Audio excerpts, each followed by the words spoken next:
by the diss, I'ma die by respect. Keep stepping on niggas, put my foot on their neck. Send that boy up like boy was possessed. I said what to find that bitch on the wrist. Shit get lit like we having a fist. The kid by himself, he making a mess. I just say that I ain't even gon' flick. But when this shit go out, I'll tell her what's next. When the game pop out, we always be fresh. I take a bitch and hit, no ticks. Now you don't like a little bitch, you stress. You need some bitches, I gotta confess. They say they don't like us, they hate on our flesh. These fuck niggas already know that we still. That buck on the beat, he making a mess. You send out a test, I'm giving my best. And we on your ass, you ain't getting no pass. Scam motherfucker, he move like the flash. Put you on the news, put you on that channel. Bitch, I go stupid, I ain't never had manners. Sit on my hip, bitch, you know it do damage. You better watch out if you hang with them battles. I step with them steppers, you know we gon' catch them. 93 babies, you know that we bout it. Play with us, bitch, you get hit with a full clip. Bitch, I'm on bullshit. Bitch, I'm with my older, you know we ride with full clips. And bitch, you don't want to do shit, you know we go stupid. You better watch what you say, cause all my bros got on toolies. Little bitch get hit lip to hip. Keep at the scan, ain't gon' change up the whip. I let out to me, let me refill the clip. I don't really drink, I might take a sip. I don't have a cane unless that bitch cook. See the true color and let that bitch drip. Whatever I got, I bet that bitch flip. Whatever you do, you better not slip. Twinkle on the target, he ready to trip. Whatever you need, you know that we got it. Trap at my sport ass, just a little hobby. Want shit under my tree, I knew I was naughty. You can come see me, just pay the deposit. Niggas be gay, just come out the closet. Take water in the freezer, they find it more frosty. I'm spreading these rats, I don't need no wallet. Niggas don't hate you, but what do you call it? Ain't on the drill, no niggas dissolve it. Broke in the draw, I'm telling the ball. You sports on a mission, and that's when you lost. That bitch fucked up, that bitch can't call me. Niggas fucked up, I'ma show you can't call me. Step on the scene and I do like a small. They don't give a fuck what the law be. Wanna die by the diss, I'ma die by respect. Keep stepping on niggas, put my foot on their neck. Send that boy up like boy was possessed. I ain't saying what to find that bitch on the wrist. Shit get lit like we having Yo, what up, y'all? Shit, come up in here, yeah, me. I'm in here, yeah, I got the dread swinging. Yeah, nigga. Now you don't like a little bitch, you stress. You niggas some bitches, I gotta confess. They say they don't like us, they hate on our flesh. These fuck niggas already know that we still. That buck need me 100 up better, yeah. Post on the block with Berettas, yeah. I hang with some real deal steppers, yeah. I still got on my sweater, yeah. You played it on plucking your feather. Who that? It's me, nigga. I'm rocking with niggas that's pushing them P's. That motion can never get better, yeah. I'ma die by the diss, I'ma die by respect. Keep stepping on niggas, put my foot on their neck. Send that boy up like boy was possessed. I ain't saying what to find that bitch on the wrist. She get lit like we having a fist. The kid by himself, he made it. This my home. Boy, yo. Shout out to the plug. When the game pop out, we always be fresh. Might take a bitch and hit, no ticks. Now you don't like a little bitch, you stress. You niggas some bitches, I gotta confess. They say they don't like us, they hate on our flesh. These fuck niggas already know that we still. That buck on the beat and he making a mess. You send out a test, so I'm giving my best. Yeah. Hold on, my niggas got another song. Hold on. It's all my ace, nigga. What the fuck is you doing? Hold on, nigga. Yeah, this my homeboys, man. Shout out to the motherfucking Jeep Bird, nigga. Y'all know what's going on. I ain't home right now. Niggas know I'm about to step through. So as I step through, they like, damn. Yeah, man, this is my street niggas. Play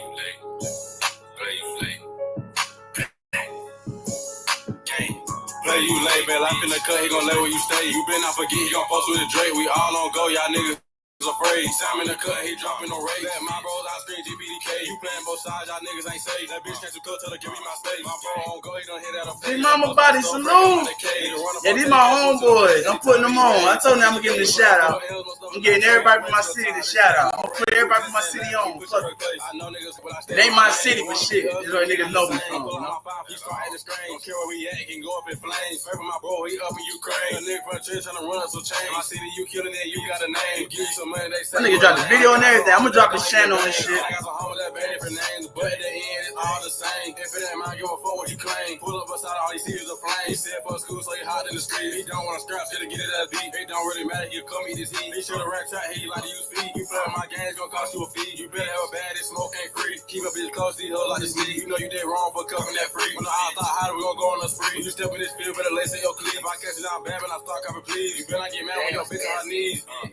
Play you late, man. Life in the cut, he gon' let where you stay. You better not forget, he gon' post with the Drake. We all on go, y'all niggas afraid. Sam in the cut, he dropping no rate. Let my bros out screen GBDK. You playing both sides, y'all niggas ain't safe. That bitch can't too cut till to give me my space. My bro on go, he done hit at a face. He gon' post by the stove, bring him out the cage. This shit hard.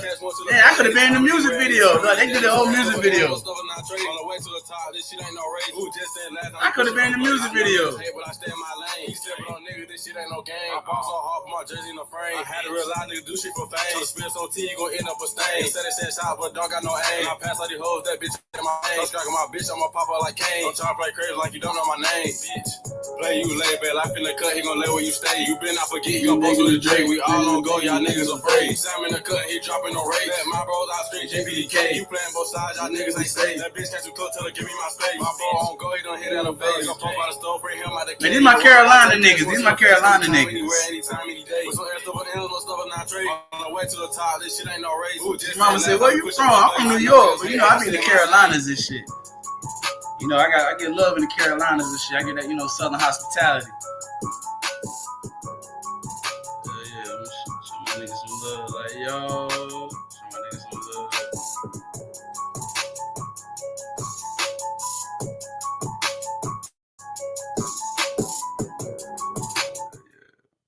Give my boy the shout out real quick. Hold on, y'all. I'm post his channel on the Jones real quick. What up with y'all? What's good? I told niggas to come over here. Niggas don't know where we at. That shit crazy. I was in serious shit. Niggas didn't know where the fuck I was at. Come on. Membership. Oh, chill out. That's the vertical. How you do that? Yo, I keep sharing the vertical. My fault, y'all. I don't know why that shit keep doing that. That shit wild as shit. Which one is it? That's the vertical. That look crazy. Yo, y'all saw Lester today, man. Lester over there looking wild as shit. Lester over there bald in the motherfucker. I'm like, damn, Lester look old in them. I'm like, damn, Lester, you a granddaddy. Lester talking about, oh, no. Talking about, oh, you good now? Oh, yeah, okay. Yeah, I just plug my boy channel in and shit. That's my homeboys and shit. They from the borough and shit. El Capono, salute. What's good, nigga? What's good with you?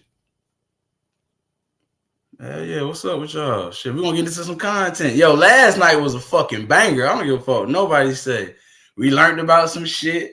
I told y'all we gonna start learning about shit on this motherfucking channel. My fault. Y'all got these motherfucking dreads. It's hot.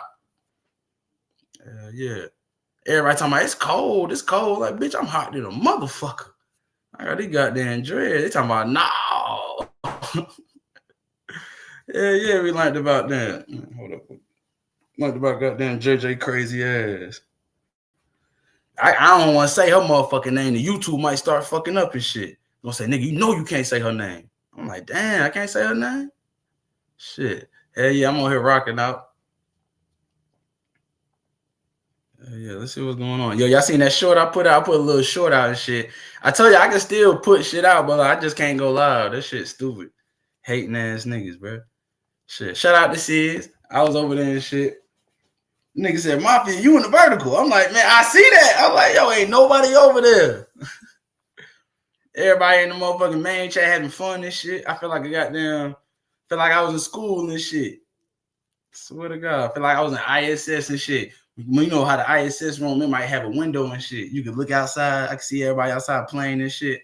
I couldn't even play. I'm like, yo, this some bullshit. I was like, what the fuck? No, that's all good though. he said, shout out to Mafia. I was like, oh shit, I'm over here. Yeah, El Capono share the live and shit, man. Get niggas over here. What Big Hen at? Big Hen share the live. Everybody start flooding this motherfucker. Niggas don't know where we at. That's all. Hell yeah, I'm just like goddamn Supernova. I ain't no Supernova was in jail. Yo, Supernova, we talking too much shit. They shooting. That shit crazy. We talking too much shit. Them niggas mad. They like, y'all niggas ain't gonna keep doing that. Why these niggas over there running their goddamn mouth? Man, y'all look crazy. Shout out to the vertical niggas. Yeah, bro. I was so motherfucking bored. I was in the damn trucker community and shit. I was over there and shit. What's the nigga channel? I told him I'll plug him and shit. Pause. Give him the plug and shit. His name on Trucker Community Clips. Y'all probably know him and shit. I don't know why I got his motherfucking shit hit my jumps. I was over there and shit. I'm over there talking. First, I was gonna go over there and troll and shit, but they were cool. I was like, oh, I thought these was damn Kwame Brown niggas and shit. I'm over there talking shit. I was like, y'all niggas know Kwame Brown? They talking about, yeah, we know Kwame. Fuck that nigga. I was like, oh shit. I was about to troll and shit. I swear to God, I was about to troll. I'm about to say, man, what the fuck y'all niggas doing? One nigga showing the trucks and shit. He had trucks with the wood floor. I swear to God, nigga had wood floor in the truck. I'm like, yo, chill the fuck out, bro. Talking about, yeah, man, y'all don't know nothing about this. I was like, oh shit, them niggas still alive. Hey, yeah, he doing his trucker shit. Hey, yeah, I ain't got no damn truck, so I guess I don't need to be over there. Hey, yeah, fuck that. Shit, they over there just kicking it and shit. I might have them niggas over there laughing and shit. I'm like, oh no, I can't give y'all niggas too much. And I was about to hit the link. Can't go hitting the link in mysterious places and shit. Nigga gonna think you a troll. Hell yeah, I'm still here. Hey, yeah, what y'all want to go over and shit, man? I'm running like track stars. Chill. All right. Just J, salute. Just J was live. I see Just J live. Hey, Just J, man, I'm gonna build this shit up. I'm already got 100 subscribers over here. That shit crazy. I'm gonna bump this shit up to 500. They gonna get mad again. I'm like, yeah, got 2 monetized channels. I ain't been cutting up too bad over here. I got a good track record on this channel and shit. My other channel, they know I'm gonna fuck shit. So they over there, they hating and shit. Hey, yeah, they called the man, niggas calling YouTube on me. They got YouTube tapping on my shoulder and shit. I'm like, yo, what the fuck? Swear to God, these niggas get YouTube tapping on your shoulder and shit. Oh, man. YouTube going crazy. I don't know what's going on here, y'all.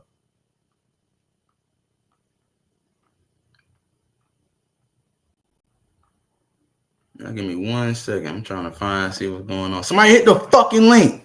Shit, you see the goddamn title. It's sad. Yo, Just Jay, hit the link. Shit, let's chat. Talk your shit on my panel. Shit, y'all couldn't believe how YouTube been, bro. This YouTube shit has been dry.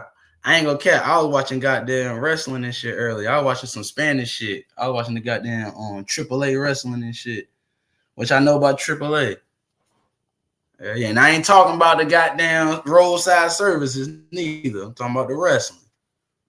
Hell yeah. Where the fuck Kiss My Cheeks at? Get Kiss My Cheeks over here talking shit. Yeah, I was over there watching that shit. Yo, the whole shit was in Spanish. I swear to God, I learned some Spanish shit tonight, y'all. I was over there watching this shit for this shit was 1 hour and 40 minutes. I probably watched a good hour of it and shit. I wanted to see Dominic and shit. My boy Dominic Mysterio and shit. What y'all know about Dominic Mysterio?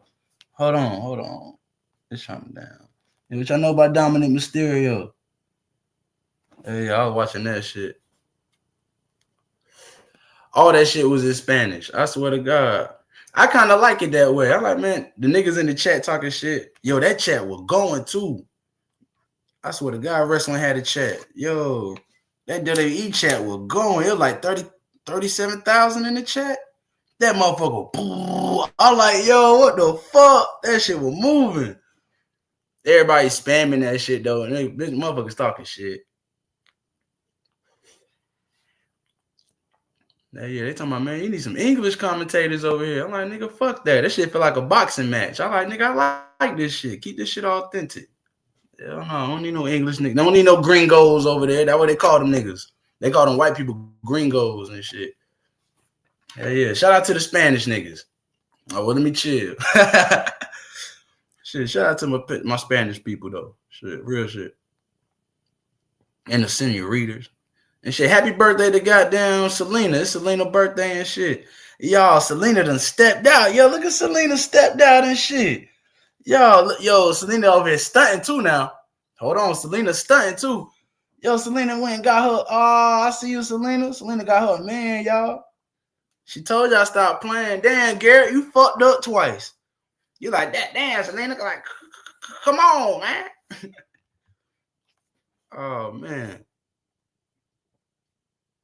Damn, Gary, you fucked up twice. I know Gary was sick when he seen that shit. Hell yeah, shout out to Selena. Happy birthday. Hell yeah.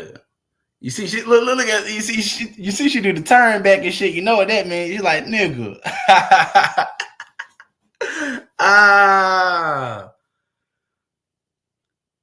Somebody get you one. Chill, you wild, El Capone. El Capone, as soon as I touch down in the city, niggas going down, nigga. I got shit lined up. I'm giving out turkeys, nigga. Fuck you mean? I'm giving out turkey bags. Oh, them niggas still over there crying? That shit crazy. Nah, don't show me that shit. Yeah, shout out to goddamn Flip. Flip say my short and shit. I'm like, nigga, that shit funny. I'm putting that shit out there. Oh yeah, Rob. Mafia got a TikTok. Oh yeah, catch a nigga on TikTok and shit. Yo, I'm gonna do all the fuck shit on TikTok. Yo, hold on. Stop doing all that. Hold on. Chill out. Yo, I'm taking all the fuck shit to TikTok. Swear to God, look, we got the TikTok going. Look, I'm over there fucking them up. Yeah, niggas gonna be mad. Yeah, I'm over there promoting the channel, all that shit. Yeah, this Mafia TikTok. Niggas better stop playing with me. Yeah, I see that. Yeah, y'all follow me on TikTok. It's the same. It's my same. It's my same YouTube name. That shit crazy. I'm like, hell yeah. Don't nobody got this now. I'm about to start branding this shit because this shit really a brand. I'm starting to see. I'm like, hell yeah. Oh yeah, I'm on X with it too. Catch a nigga on X. Hell yeah. I'm right on. What y'all call that shit? Twitter? I still call that shit Twitter. Niggas calling that shit X. Nah, I'm on X with it too.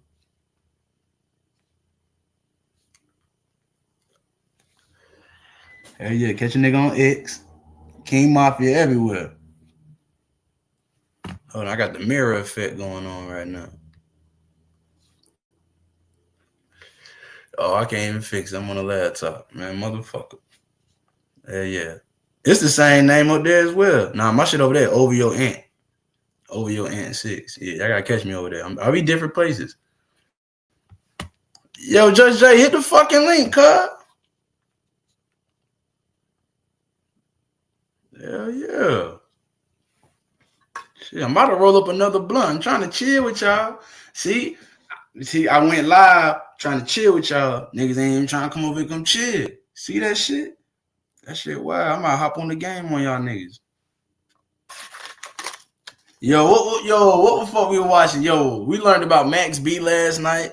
Yo, that Max B shit wild. Like, all them, I don't know, man.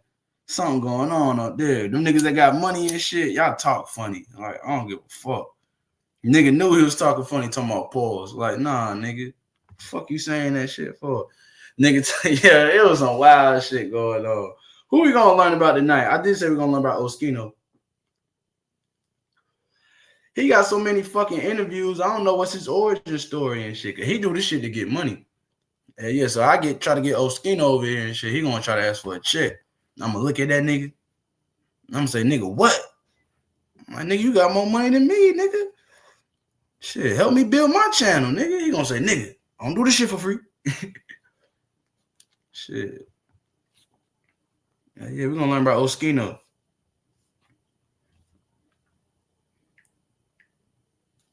I went cammed up for niggas. I thought the cam up was going through it. I thought the shit was going through it. On my dad, I thought this shit was going through it. Like, what the fuck? Nah, it's all good. Fuck it.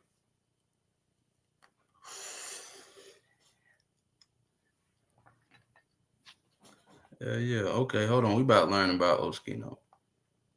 I want to see his first interview and shit. Yeah, I'm about to cam down. Fuck y'all.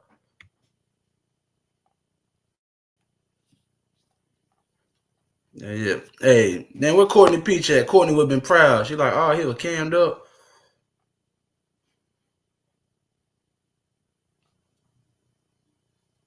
All right, give me 1 second, y'all. We're going to learn about Oskino Sparks. I mean, Oskino. I keep calling the niggas Sparks. I don't know why I keep calling that nigga that. Hold on. Let's see what's going on. I want to see his first interview.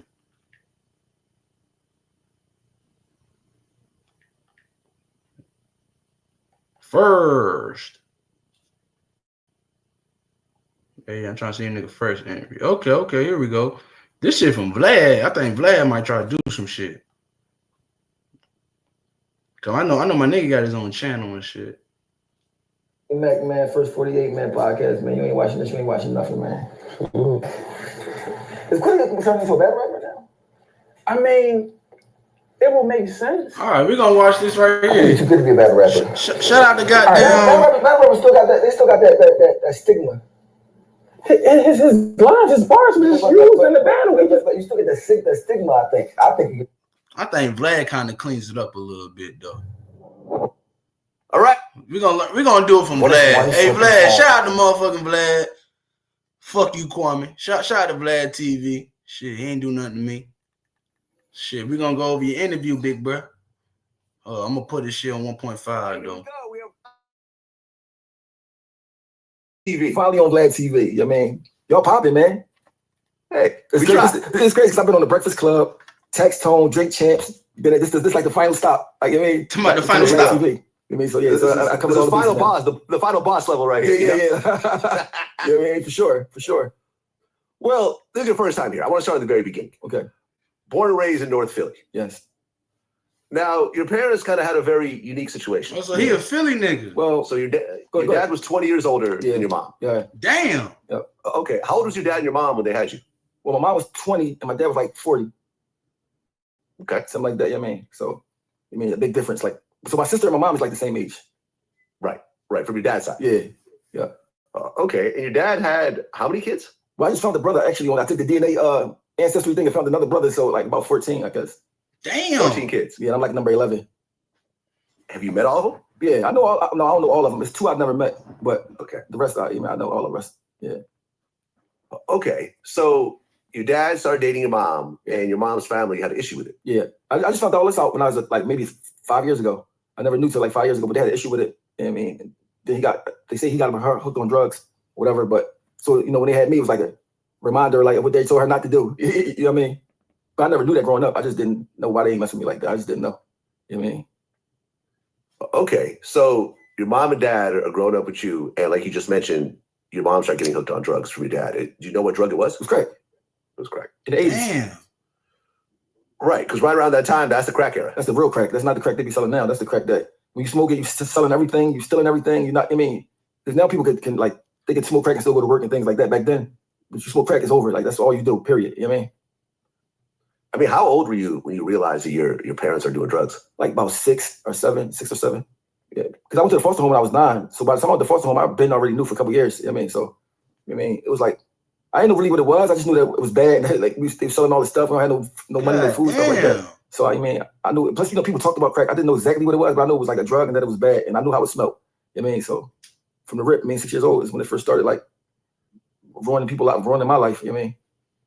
Well, I have people in my family whose parents were drug addicts. So I know some of these stories, unfortunately. What do you think was the worst thing you experienced during this time? Man, you gotta remember, in North Philly, even if your parents not on drugs, North Philly is terrible. You know what I mean? It's terrible, but the neighborhood I was from was like, it's called Beirut. It's like real bad. It's like really bad. Back then, they used to sell drugs on the corner by saying, red top. While the cops ride past night, they didn't care. The cops didn't really bother them. But I mean, I seen everything, murders and I mean everything. But that's how Philly is anyway. Philly is dangerous, a dangerous place. It's always been a dangerous place. You know what I mean? But growing up, you seeing your mom, moms selling themselves. You can see them selling themselves, getting in cars, getting out of cars. I mean, so as a kid, you start being numb to it. But start making it like normal to you, but you still know it's not normal. I mean, so like it's a mind fuck, like for real. I mean, well, before foster care, you went to go live with your grandmother, right? Yeah, and she didn't like me. I never knew why she didn't like me, but I found out later that she didn't like me because I was a reminder of, what I mean, my dad messing with my mom. Something they told her not to do. Because I had a brother that was already there. My mom had a son before me. He lived there already. So he called my grandma his mom. He slept in the bed with her. When I came, she didn't want me there. So so she wouldn't feed me and stuff like that. So damn, grandma didn't like him so much she wouldn't feed the nigga. Damn. Let's keep going. She called foster care to come get me. You know what I mean? So like, mind you, she lived in a house with 4 bedrooms and she lived there by herself. Like, you know what I mean? So it was just like one of the things was, she didn't like me. So I never knew why when I was growing up, but I found out when I was an adult what it was all about. You know what I mean? So. Well, right. When social services came to take you and your siblings, your grandmother said to leave your brother, but to take you and your sisters. Yeah, yep. And my brother was older than me by like a year and a half. I mean, she's like, no, don't grab him. Take them, man. So it was like, imagine they came in there, physically snatch you out the house, you know what I mean, take you away somewhere. Don't tell you where you're going, nothing like that. And as a 9-year-old, you know what I mean, with your 2 little sisters, it's like kind of like, it's real heartbreaking. You know what I mean? Especially when you're there for years. It ain't like you go there and then you're gonna get saved. You're there and then you're gonna be there for I mean, well, I kept running away, so I kept going to different ones. But I mean, it's almost like being in jail, but you didn't do a crime yet. You know what I mean? Well, first your mom gives you up, then your grandmother gives you up. Yeah. So are you just dealing with a lot at this point in terms of abandonment issues? I tell people all the time, but I definitely dealing with abandonment issues. But I think being so happened to me so young is all I knew, kind of. So it wasn't like a thing where I had it good, then it turned bad. It was like that's really all I knew. I mean, and everywhere I went, I was like popular. Like I mean, juvenile placements and prisons, and I mean, so like I think it would have been worse if I knew about a good life and then it turned bad.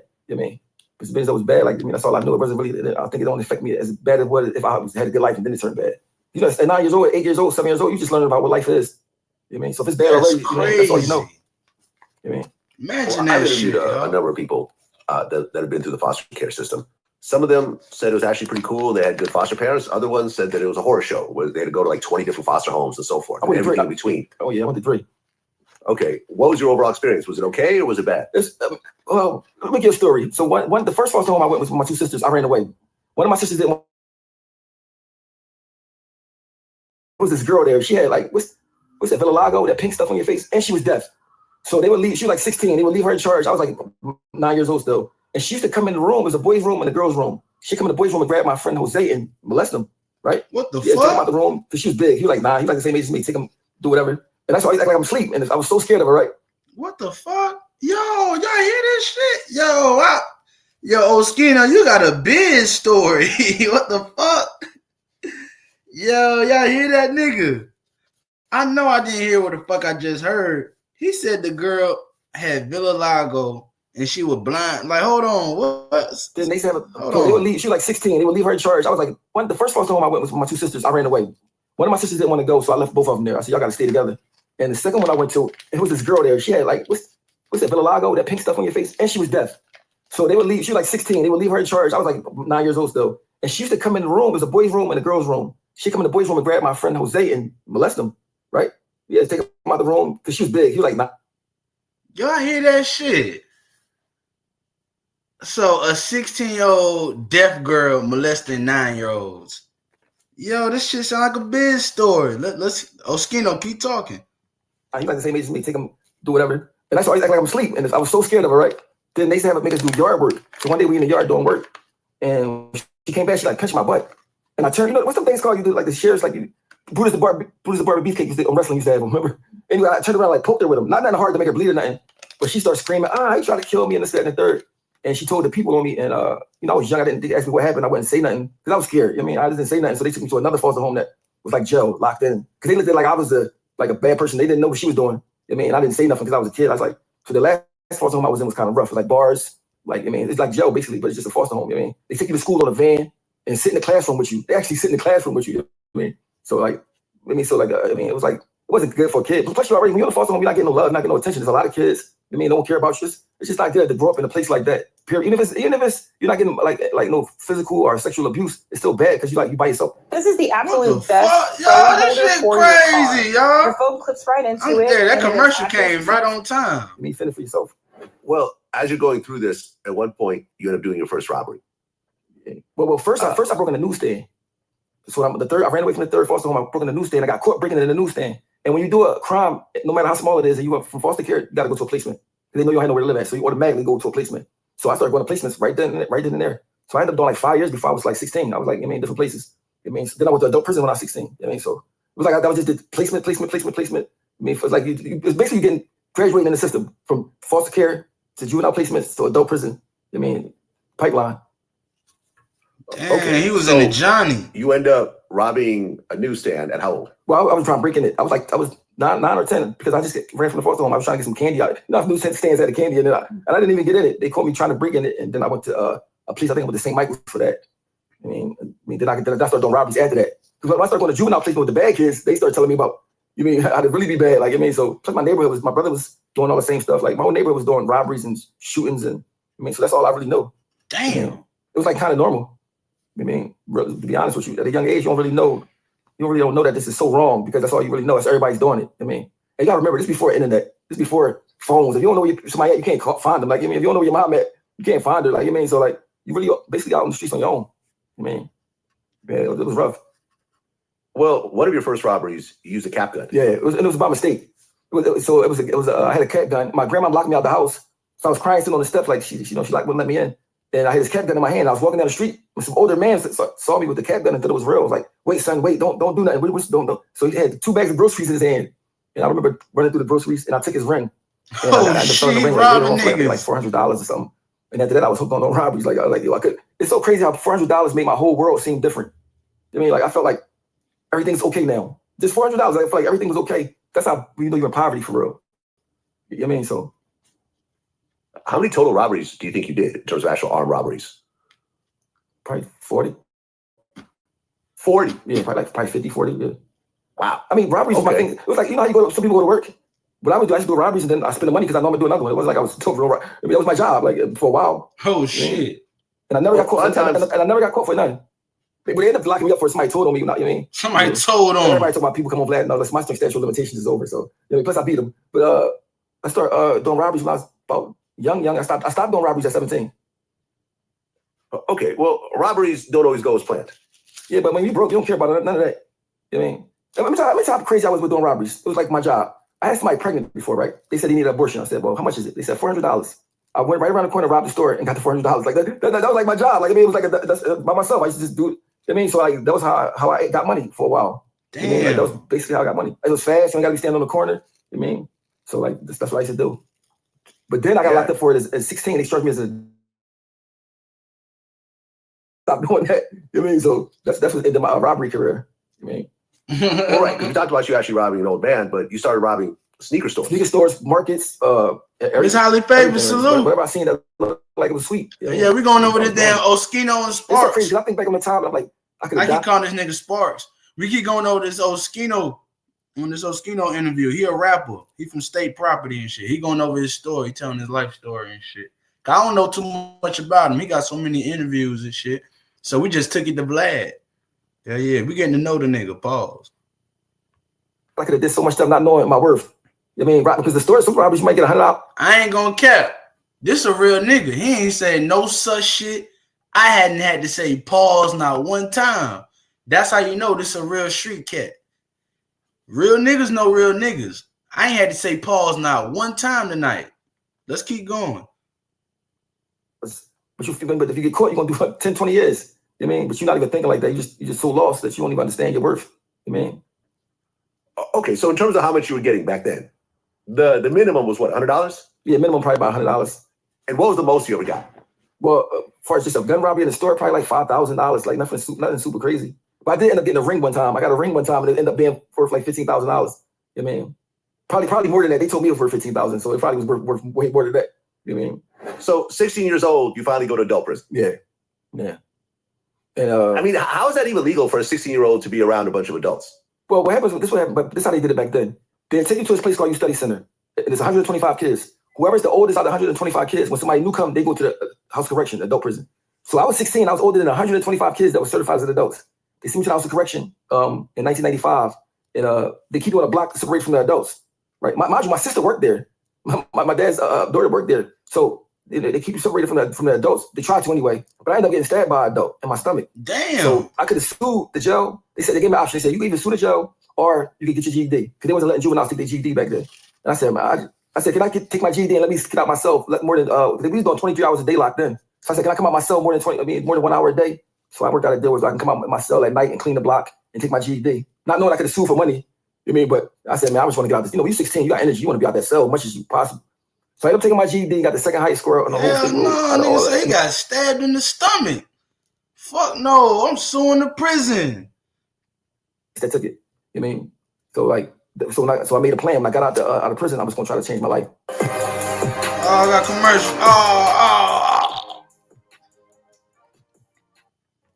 They trying to give me commercials and shit. Hell no, nigga said he got stabbed in the stomach and shit. Nigga, he got me fucked all the way up. I mean, if I beat the robberies, I had 5 robberies I was fighting. I had a public defender. I beat all 5 of them, man. It took 13 months, but I beat all 5. It was crazy. I beat all 5 robberies, man. I mean, it was one robbery, right? It was a guy. He said, came on his truck and I shot his dog. I'm like, and I remember doing it, right? So then in the courtroom, the guys on the stand saying, yeah, you did this and did that. In my head, I'm like, yeah, I did it. Damn, I'm done. Come to find out, I was locked up for something else when that happened. So they said it wasn't me. I'm like, damn, I was did a robbery just like that. I swear. You know what I mean? So they ended up throwing that one out. That was like the last one I had. and then I was free. So after 13 months fighting cases, in adult prison, they let me out. And I was like, man, I gotta find something that I can do that's not illegal. You know what I mean? So, well, while you're going through all this, you talked about how your mom would actually snitch on you if you didn't give her some of the money. Yeah, but she did that when I was getting money. Like she started doing. I got me locked up a few different times. You know what I mean? Damn. So like she did locked up 4 times, I think 3 or 4 times. I mean, just for sometimes we don't argue with nothing. She just like whenever she felt like, whatever. I mean, that's a hurtful thing, man. You know what I mean? It's a real hurtful thing, especially because everybody gonna believe your mother. Whatever your mom said, they gonna believe her. They like, especially when you out here doing shit for real. They're like, he did it. I mean, it's like hurtful. No, you didn't do it, but you can't. I wouldn't even say I didn't do it because nobody wouldn't believe me. You know what I mean? So like that shit was real hurtful, man. But I ended up getting out of house correction when I was 17. I went to try to go to the army. So you know what I mean? So I ended up signing up for the army, but I wasn't 18, so I couldn't go. They said I had to wait till I was 18. I passed all the tests, everything. I told my captain, I said, Miss, I gotta get money today. Like, I mean, like I can't. She's like, well, you got to wait 5 months, something like that. But I end up selling the cops some crack, get locked up. Damn. At 17. So I'm in the police station, and I said, let me just call the captain until I got locked up. I called her. She said, oh my God, you locked up. You said you needed money. Let me see what I can do. Man, 15 minutes later, 20 minutes later, they call my name. An army man is outside the police station. They picked me up. The case just went away. They put me in a hotel and gave me $65 a day till I turned 18. And then they sent me to Fort McClellan, Alabama to do my army. Damn, the army looked out for this nigga. Oh, shit. Damn, that's what's up. Yo, army nigga. For basic training. So the government can do what they want. You know what I mean?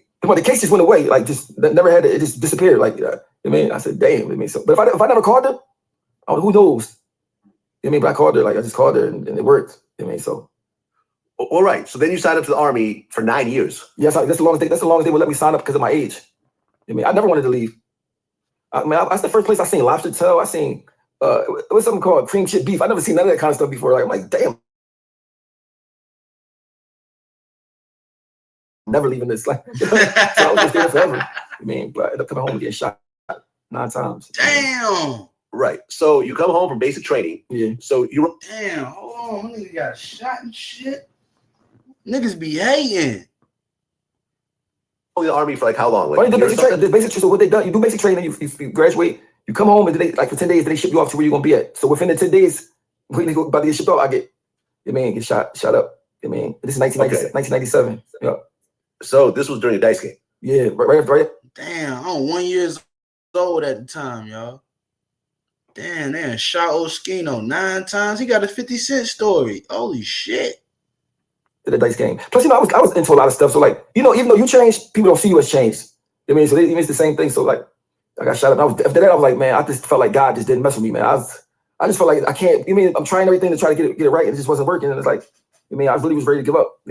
So like, it was like, because I got shot bad. Like, real bad. Like talking about 5% chance of living out of 100. You know what I mean? Damn. So as I woke up, now I'm kind of messed up my arm. I messed up my stomach. I don't know where I'm gonna work at. How I'm gonna get money. And I just like kind of panicked and kind of gave up and because I already didn't have help. Army was my way out. You know what I mean? So after I lost that, I was kind of like lost. And I just started writing raps. Okay, well, let's talk about this situation for a second. So you're playing a dice game. You're only home for a couple of days. Yeah. And you won $7,000. Yep, I won $7,000. Yep. I beat the whole dice game.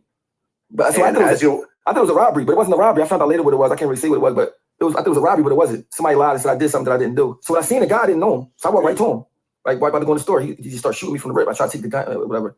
You know what I mean? But it was like one of them things where, though, it give you nightmares. You know what I mean? So, like, back then they didn't talk about PTSD and all that stuff back then. It was like, but it's something that mess with you, like, forever. You know what I mean? Forever, like, so plus you're 18 years old. You know what I mean? Well, yeah, you got shot 9 times. Yeah. But you had 16 holes? Yeah, because we were close range, so it was going in and out. One bullet make 2 holes. If you close, so like, and this, I think one of them one's still in me.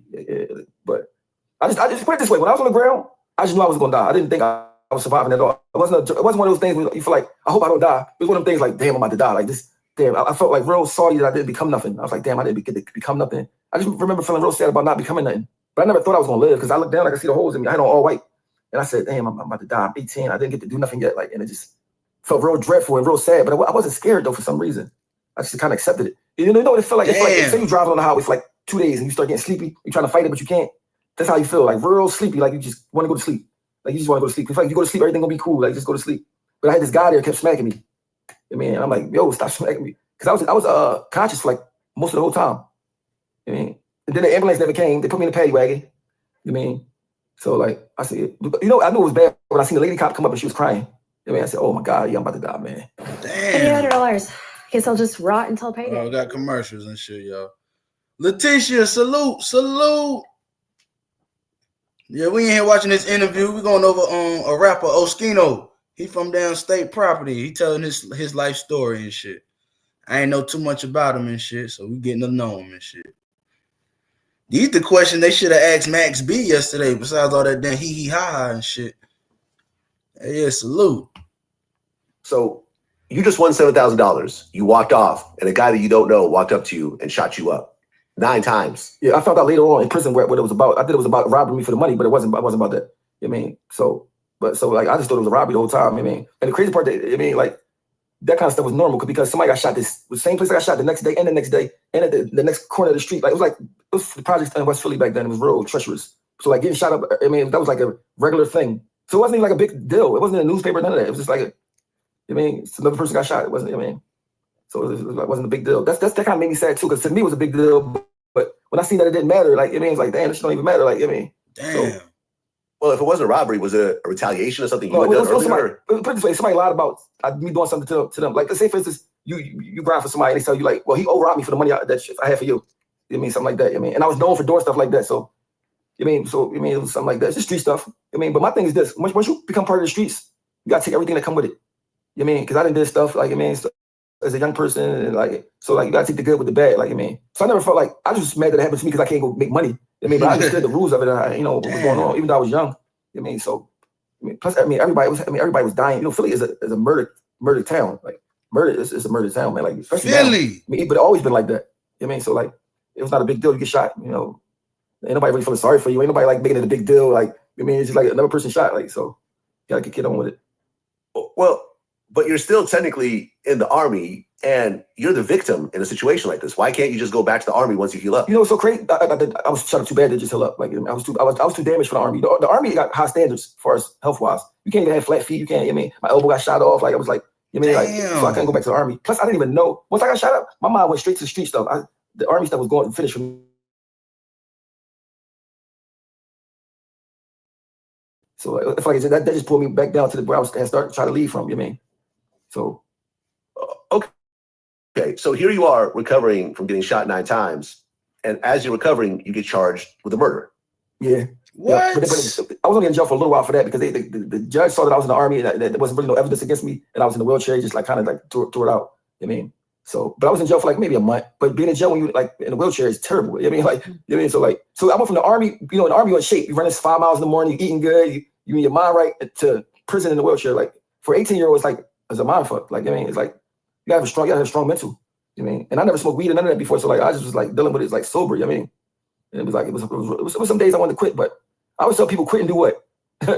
You mean you feel like you want to quit, but you still got to wake up and do something. You know what I mean? So like I just try to figure out something, man. And I just trying everything. I wish I knew how to paint.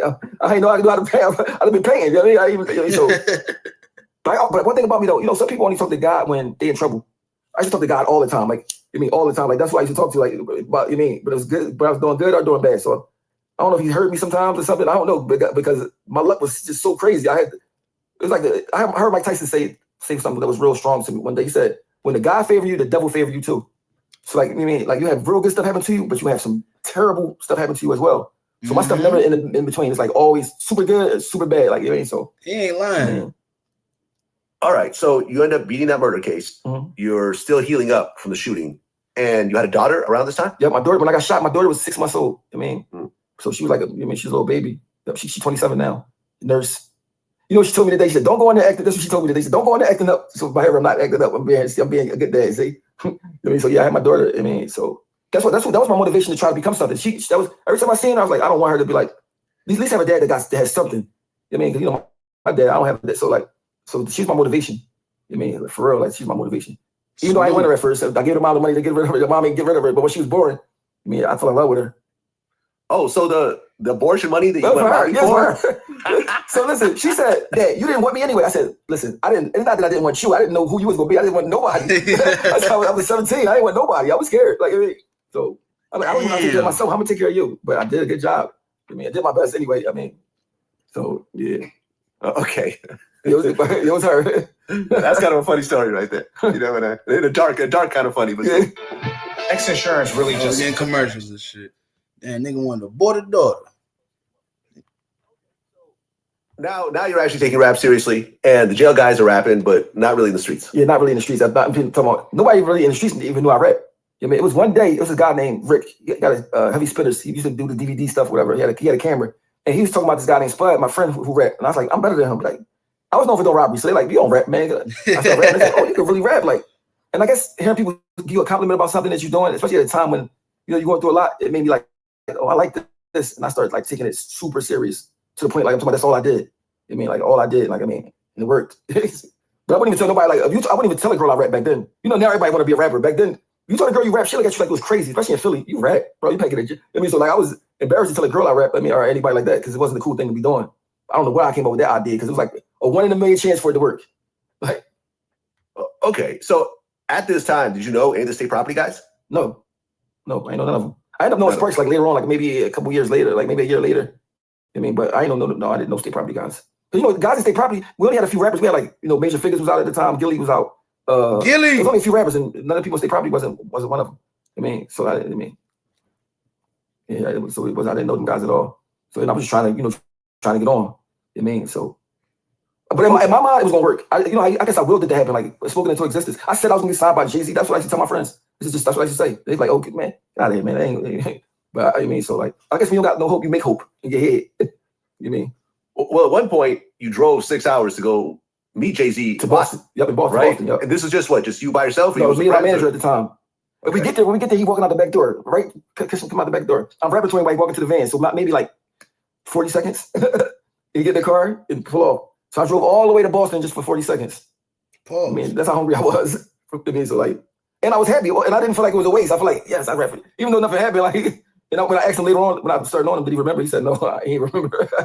So like, dang. I mean, yeah, you know how it is. I mean, how many people walked up to you rapping that you just completely forgot about? But see, kids these days don't know what the hunger that they take back how it was back then. They got the internet. They could just put their music up, upload it. They could just become. Back then, you had to really hustle hard, like to try to even to get nowhere. You know what I mean? It was, so they don't really understand how good they got it these days. You know what I mean? Okay, so you rap for Jay-Z, but nothing happens. Yeah. So then at one point you moved from Philly to New York. Yeah, out Yonkers. Yeah. Yonkers. This is about in the 98. Yeah. Right. And initially you wanted to get signed to Rough Riders. Bad. Yeah, I want to get signed to Rough Riders bad. Like, I mean, because I was on tour with DMX. He was with Jay-Z. They had I think Hard Knock Life tour. I think was what it was. And I was on that. He was cool with DMX and all of them, Mary J. Blige. So I was on the tour just seeing it. I mean, just seeing it made me want it more. I mean, I'm talking about I'm at DMX hotel room. This girls lined up outside the door waiting. I mean, pit bulls running around the hotel. I said, "Oh my god!" Like, he's buying cars in every state, like leaving some of them. Like, I want this life right here. Like, even if I get 10% of this life right here, I mean, so like, I mean, it was a good experience. It made me want it more. Like, I mean, so. Well, yeah, during that tour, I think it was during that tour where rappers who wanted to, rap for Jadakiss, they'd have to battle you first. Yeah, like if I was with him, yep. It's so crazy. I'm living in Yonkers, but we had a thing in Philly called the Greek. So I know Kiss and I think Styles was coming to Philly for the Greek. I'm like, you want to come with us? Oh, I'm like, yeah, I'm gonna go with y'all to back to Philly.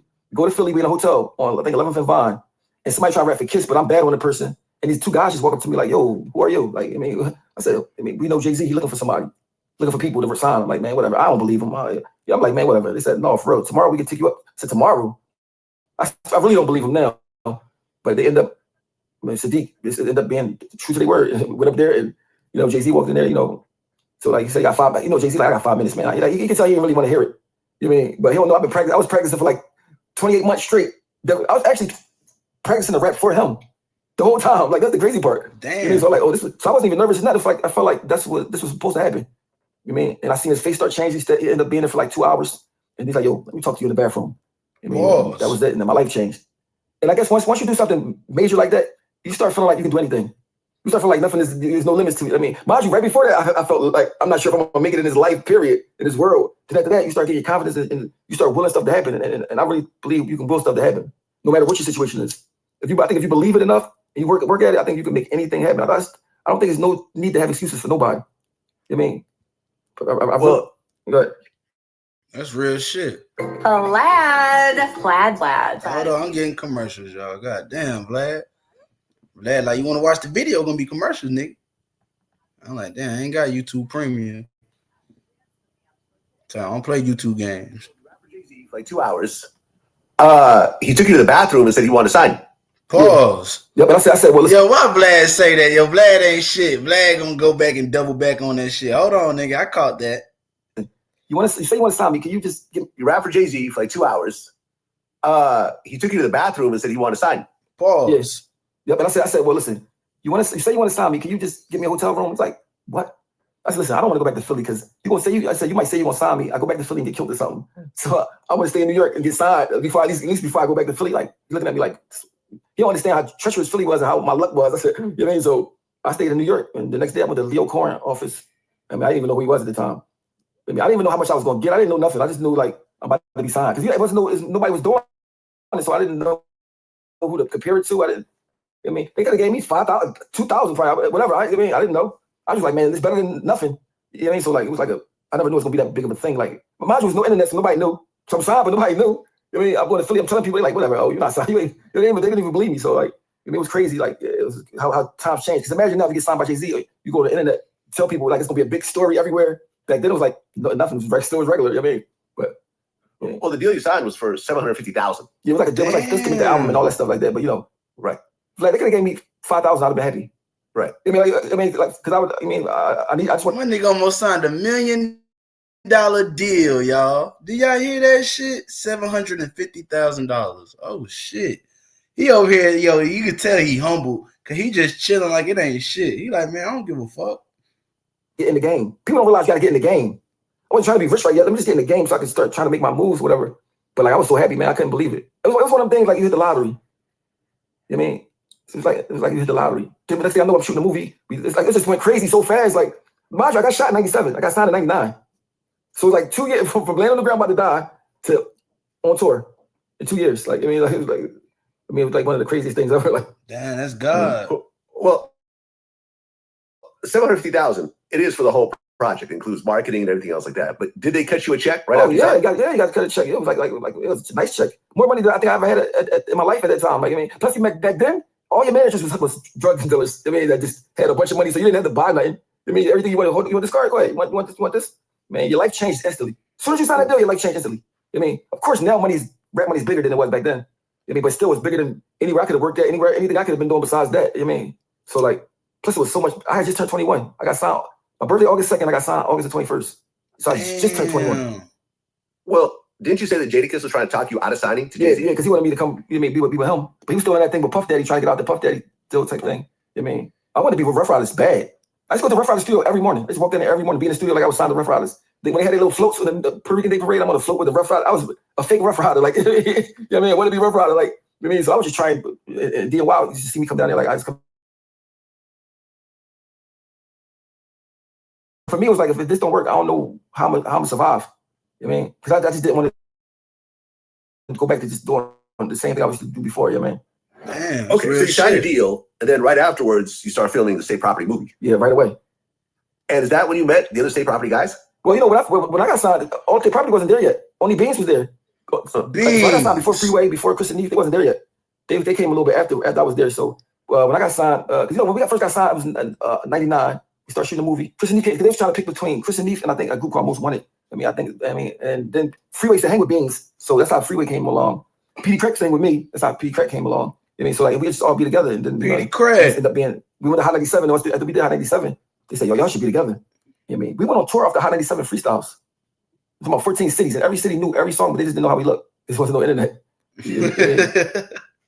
Okay, so you're signed to Jay-Z, you film a movie, your life has changed, but then in 2000, you get locked up for murder. Damn. Right? That's what I'm saying. Like, it's so crazy. Like, I'm talking about, so they kicked my mom door in looking for me for a murder. I called a lawyer. I said, are they saying I did it? Or are they saying that they want to question me about it? They said, no, you did it.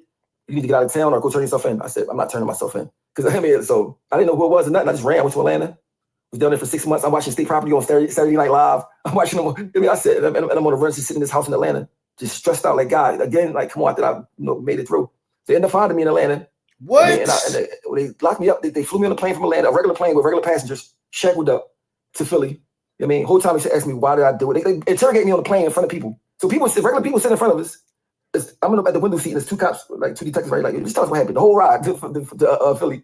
So we get to Philly to the police station. They show me who died. And that's when I realized I don't even know this guy. Now I'm like, I was running for, I don't even know him. Like, you know what I mean? You know, so they beat me up, whatever. I mean, I was in prison. And it took 20 years for me to figure out what happened. I never knew why they said I did it until about 5 years ago.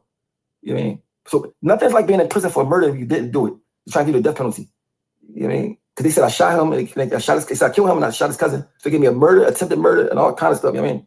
So like, I was back in some godforsaken situation again. You know what I mean? Damn, that's crazy. So like, that's what I said. Your mental got to be strong when you're going through things like that. Because you're saying, why me? Why me? And it looked like you're doing all these crazy things, but like you're really 100% innocent. Not 50% innocent. Sometimes I don't know these guys at all. I never saw them before. You know what I mean? So, you know what I mean? So the one guy that lived, he came to court. Mind you, it took like a year to go to court, just go to preliminary hearing. I'm in jail. You know what I mean? So when we get to court, finally get in the courtroom, I see the boy. I'm like, yo, I don't even know you, bro. Like, why are you saying like, wait?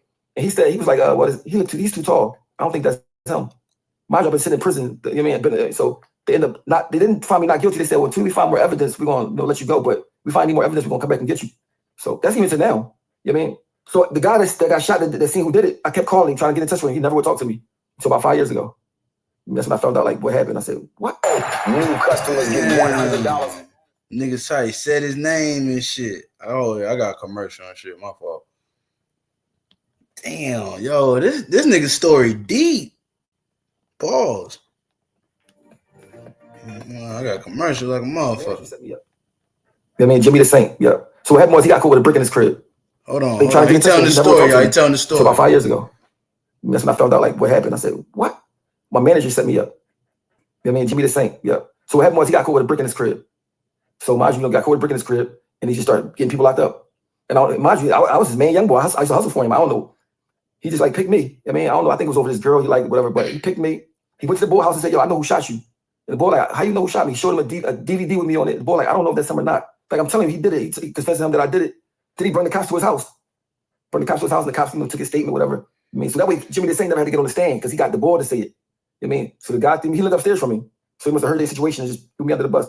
I mean, and that case right there ruined my life, kind of like, I mean, made me a convicted felon. Like, I mean, it did because that got the case for that murder. Some guy said I tried to blackmail me for $10,000 like 2 years later, and I lost the case. I mean, but it was similar to the murder. So the cops from the murder came to the courtroom for the robbery. Was like, it's the same thing happened in the murder, Your Honor. The guy said he did do it, then he said he didn't do it. Either he's paying these people off or he's threatening them. The judge found me guilty, revoked my bail. I mean, the guy said I robbed him at our show, state property show. He said I robbed him for $60 and I lost. Man, I couldn't believe it, man. Like I was like, yo, that's crazy. Delaney Foxworth, that's the guy's name. I mean, so like, but without that murder case, they would have never even. I mean, the robbery wouldn't nowhere because like the guy said I didn't do it at the trial. Like he didn't do it because he kept trying to say, "Oh, give me $10,000, I won't say you robbed me." I'm like, what? If I knew now what I know now, they just gave him $10,000. I mean, because once you're a convicted felon, you can't live certain places, you can't work certain places, you lose a lot of rights. And I was 23 years old. So with that murder, your own manager set you up. Yep. To get out of a brick of cocaine. Yeah, yep. Is he still around? He's still around. Yep. But I mean, have you ever confronted him with this? Yeah, so I just found out this about 4 years ago. I never knew. So when I found out, I was going through this thing trying to get me, so like I didn't even know how I was going to tell him, but he ended up kept calling me because he didn't know I knew. So one day he called me and I just snapped, like, I know what you did. I mean, he had a heart attack, whatever. But he tried to deny it, whatever. But he told him more than just me. He told him a few people. He told him like a few people. I mean, but I couldn't believe it was somebody would do that to me. I mean, because he tried to get me killed. Like, I mean, so like, that was when I found that out. Like, at the point I am in this life right now, I thank God for stuff that I can't take a risk by doing nothing to him and nothing like that because I got too much to lose. I mean, God gave me a lot of chances, a lot. So I don't try to do that. I mean, of course, when somebody do that to you, you want to do something to them. But when you get older, you start knowing better. You start letting karma and God, whatever, handle some things for you. Like, I mean, because I got a granddaughter now. Like, I got stuff like that. I mean, so like, I can't be thinking how I did when I was 20-something. I mean. Okay, well, that whole situation ultimately pans out. The whole murder situation. It pans out, but it kind of don't because that made the cops on me. Like, I'm talking about a personal vendetta. Like, talking about to the point that it's like terrible. I mean, even to now. I mean, I'm talking about terrible. They feel like I got away with so much stuff. They feel like, they never look at it like you didn't do it. Never. You did it, you got away with it. I mean, so like, I just did 3 to 6 years for some weed. A little bit of weed. I mean, like, so like, not only that, I'm a convicted felon for nothing. I mean, but let me tell you the crazy part. The judge that sent me to jail for the robbery I didn't do, I'm in prison, about to come home for this case, this weed case. I see he died in the fire. His wife got out, but he didn't. I just see his face big on the, like I said, that's crazy. I mean, I don't really wish death on nobody, but when you take somebody's life like that just because you can, I mean, God, I don't know why people think they're above God. Like, I mean, and I'm not a super religious boy, like, but I know it's something made humans and I feel like they're watching everything. So if you do certain things, how can a man that's 75 years old don't get out, but his wife that's 80 get out the house? You know what I mean? How you get stuck in the house and die from fire? I mean, that's so you had hell on earth. Because he took my whole, I mean, he convicted me. I mean, and this how they get you. They convict you of an armed robbery, minimum 5 to 10 years, right? They come to you and say, listen, if you say you did it, we take the gun off and make it a regular robbery and give you immediate work release. So now you either gonna go upstate for 5 years and try to get a pill, or you can go home in a few months, or while you on work release. First I said no. I said, no, I'm not doing it. I'm not saying I did something I ain't do. But then, you know, my state property popping, I see him on TV. I said, man, all right, come on. I had to go in the courtroom and apologize for robbing somebody that I never, I mean, the hardest thing I ever did in my life, bro. I mean, but it's like, man, I'm 23. We popping. We got movies out. Like I said, man, I gotta get out of jail. I mean, so like everyone, everything. Because once you do that, you can't take it back. It's like, I mean, so. Damn. Well, around this time, Rockefeller is beefing with various entities. Yeah. There was the whole state property locks, Rough Riders beef. This is the crew that you were cool with before, but now you're on this side of the fence. But see, the way I looked at Jadakiss and how I respect Jadakiss, right? I never could see a rapper against him.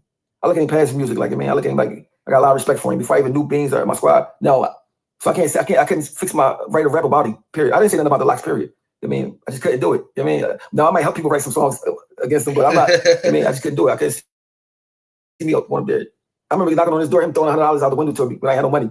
You know what I'm saying? So like, I was like, man, I can't say nothing about it. Like, it was almost like seeing your two cousins fighting. Like, but I mean, you just hope they just stop soon. Like, just hope it just be over soon. I mean, so like that was like rough for me.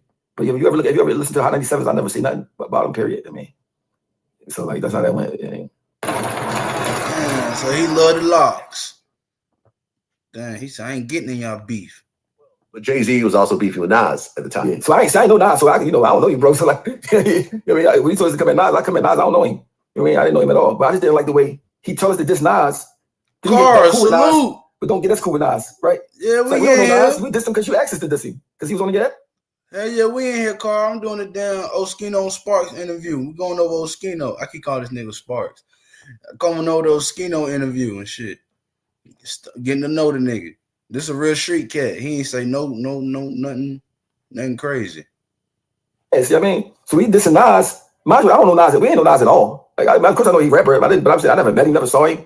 He tells us this Nas, then you get back cool with him. That's like me telling my friends, yeah, go shoot up Vlad house, right? They go shoot your house up, then I get back cool with you. But they shot your house up. So you still don't, we you cool now, but I never fixed it with them, and I'm the one told them to shoot your house up. So like, so you still beefing with them. I mean, so like I said, bro, like, I mean, why I didn't understand that part. Like, but I started understanding that, people in the industry move different from people in the streets. Like, the streets got different rules than business and industry. So, I mean, well, yeah, at the time, you said that you were so loyal to Jay-Z, you would have shot Nas if you would have asked him. I would have. I mean, you gotta remember, it was a time when Jay-Z was like the rap Michael Jackson. Like, I'm talking about, like, Biggie died. It wasn't even no competition close. I mean, till DMX came out, I mean, it was like Jay-Z. That's it. Like, that was it. You know what I mean? So, like, that was like, mind you, gotta remember, you live in a ghetto where though nobody has millions. You never see nobody that's black, that's young with millions. I mean, I didn't at the time. I never seen nobody with millions of dollars, like, living a certain type of way that you can't believe even exists. I mean, and they mess with you. So you're like, man, mind you, you'd be loyal to a guy that just got a street corner that you'll kill for. Of course you'll kill for somebody that's a millionaire that can pay for your lawyer. You know what I mean? So like, I was thinking so street back then, I didn't even know nothing else. I just knew street stuff. You know what I mean? So like, but I think Jay-Z was a street guy, but like he like used to be a street guy. I mean, he's transitioned to something else. Like, so I didn't know. I mean, the way he think, my mind wasn't there to think of the stuff he think about yet. Probably still not. You know what I mean? I mean, was Jay-Z helping you with the legal bills during this time? No, but Dame Dash was. But they let me spend the money out my budget to fight the cases. You know what I mean? Oh, okay. But Dame was hands on with like my whole everything. I mean, he always stand for me and everything. Like, I mean, I couldn't believe it. Like, my just when Dame was popping. This back when he popped. I mean, so even the sheriffs was going crazy. Like, you see Dame Dash. Like, so Dame helped me out a lot, man. He always was there, even to the day. You know what I mean? Well, you're at Rockefeller, and Rockefeller's starting to expand as well. Like you mentioned, the other state property guys are being brought in. Kanye comes in. And Dipset comes in. And this is mostly through Dame Dash. In terms of like Kanye and Dipset. For sure through Dame Dash. Dame Dash it wouldn't have happened. Right. From your point of view, I remember interviewing Joel Santana about this. He said that Cameron and Jay-Z always had kind of a funny relationship with each other. Like they were kind of put together, but they never really liked each other. Did you see that? Yeah. Mm-hmm. Jane Cam never really, I'm not gonna say got along because it's like a weird word, like never got along. Like we're not like kids, like, you know what I'm saying? But they had like a funny relationship, you know what I mean? With them being, they never really clicked and meshed to it. It was like, it felt like we were truly Rockefeller artists, if that makes sense. You know what I'm saying? Game always showed us that love and that, you know what I'm saying? But besides that, like, you know, we were cool, stay property. We just never felt like we were like truly welcome over there. Like we felt like the outcast of the family. You know what I'm saying? I think it's, see, Jay-Z could do certain stuff with us from state property because being from Philly, we're not really business minded. We just rapped. I think people from New York are business minded automatically. So I think he's seen Cam as a rival. I mean, as far as business wise, as far as rapping wise, as far as somebody that could take his spot potentially. You know what I mean? So I think he was like looking at him like, why would you bring him over here? He could probably, because Cam was like that guy. He's popping at the time, real heavy. I mean, and then he didn't care about Chase. Like, yeah, no problem. This team, I mean, like that. So I think, you know, Jay-Z looked at him as a rival, and Jay-Z don't like competition at all. Like, I mean, period. I mean, damn. Period. And if you notice every song that he like, you might hear Jay-Z like say Freeway song. What We Do Is Wrong, right? You would think that Jay-Z song he let Freeway get on it, right? No, it's Freeway song. He get on your song, right? And you like he's doing your favor by like, but no, he would never let you get on his songs ever. But he's still your songs, and let me put it out. I mean, he might let you get on it, he might not. I mean, but he'd never help you. He help you get on. That's it. And I think when I look back on it, I really feel like he did that just to get raps from us because we was hungry. Because we used to do it every time he saw us, he'd make us say raps for him. Like, every time I see you, better have some new shit. You know, we was young, we was hyped to do it. Like, I think Sony Studios, or whatever studio we used to be at the time, had like a car you could sit in. Like a fake car, you can put the CD in and you could rap to him like you sit in the car. And I used to be hyped to do it every time. Just you start seeing hearing a little bit of stuff here and there. And like, mind you, of course he hot without taking your stuff. I'm not saying he got to need your stuff, but he will take your stuff. You ever hear the group Non-Brigade from Philly? Yeah. He took their song, All I Need, same beat, same everything. I mean, so I heard Funk Master Flex one day on the radio, like, what would Jay-Z have to steal somebody's songs for? Like, I can't believe he said that. He's a good rapper, but he don't have to steal it, but he will. I mean, he might, if it's your song, he might let you get a verse on it. He might not. I mean, so like, he wasn't helping us. If you know the state property CDs, he's not on those songs. He might be on this. You hear him on the song, it's because it's one of our songs he like. He get on it, but he's not gonna say, "Oh, come get on this," or only like maybe like Bleak or something like that, but not the Philly Boys. He ain't really bang with us like that. And I saw that early. I mean, I started seeing that early, and I started like, understanding what it was. Like, we wasn't there like for like, because they sold it like was family and all that. You telling a guy that don't have family like we family, you thinking something. All the way different, and then you start realizing that it's not that, and you're young, so you start feeling slighted about it. You know what I mean? Well, I remember I interviewed Petey Crack. He said that he played him a song with a Cameron verse on it, and like Beanie grabbed the CD, broke it in half. Because there was just like this kind of, people were starting to choose sides, like people on the Dipset side, people on the Jay-Z side. Yo, I played the shit on the airplane. That's when we had little Discmans and shit. I played the whole way to Cali, and I get there, and the whole state P is already there. You know what I'm saying? So I go up to their room and shit. They all in one room playing a game, smoking and shit. I'm still excited again. I pull the CD out. I'm like, hey, Beans, look.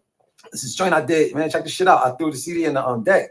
And I pressed play. And the same shit, when they got up the Cameron part, this nigga Mac stand up and walk over to the CD player, kindly ejected that shit and broke it in half and threw it in the trash. Like, yo, get the shit out of here. I'm like, yo, what the fuck is going on? Beanie Siegel. Yeah, man. Grabbed the CD with Cameron on the verse. I don't know why. Broke it in half. Cracked it in half and threw it in the trash. Like, get the shit out of here. This is the absolute best phone holder. Your Beanie Siegel dirty. Y'all hear this shit? Yo, y'all hear this? How these street niggas move? Yo, the streets dirty. Stuff if the internet was out. If the internet was out, it would have changed everything because everybody would have seen exactly step by step what was going on. And the internet makes a competition thing because if you're not on the radio or on TV, you're not getting heard. Period. So like, but but at the same time, people talk about the bad. The good was so good that it was like the good outweighed the bad by a lot. You know what I mean? But yeah, but Jay-Z was like, bro, I started noticing that he was like, bro, like he don't really want to see you do good. Like, it sounds crazy and it sounds like, because anytime somebody says something about Jay-Z, oh, you're hating. No, like this is the real life. Real life thing. Like he'll take your song and won't give you nothing. Like he won't act like he don't even know that it was just like it's shit. Like somebody he need 1% of it, your life changed. Like that song you got Give It To Me was first on the hook.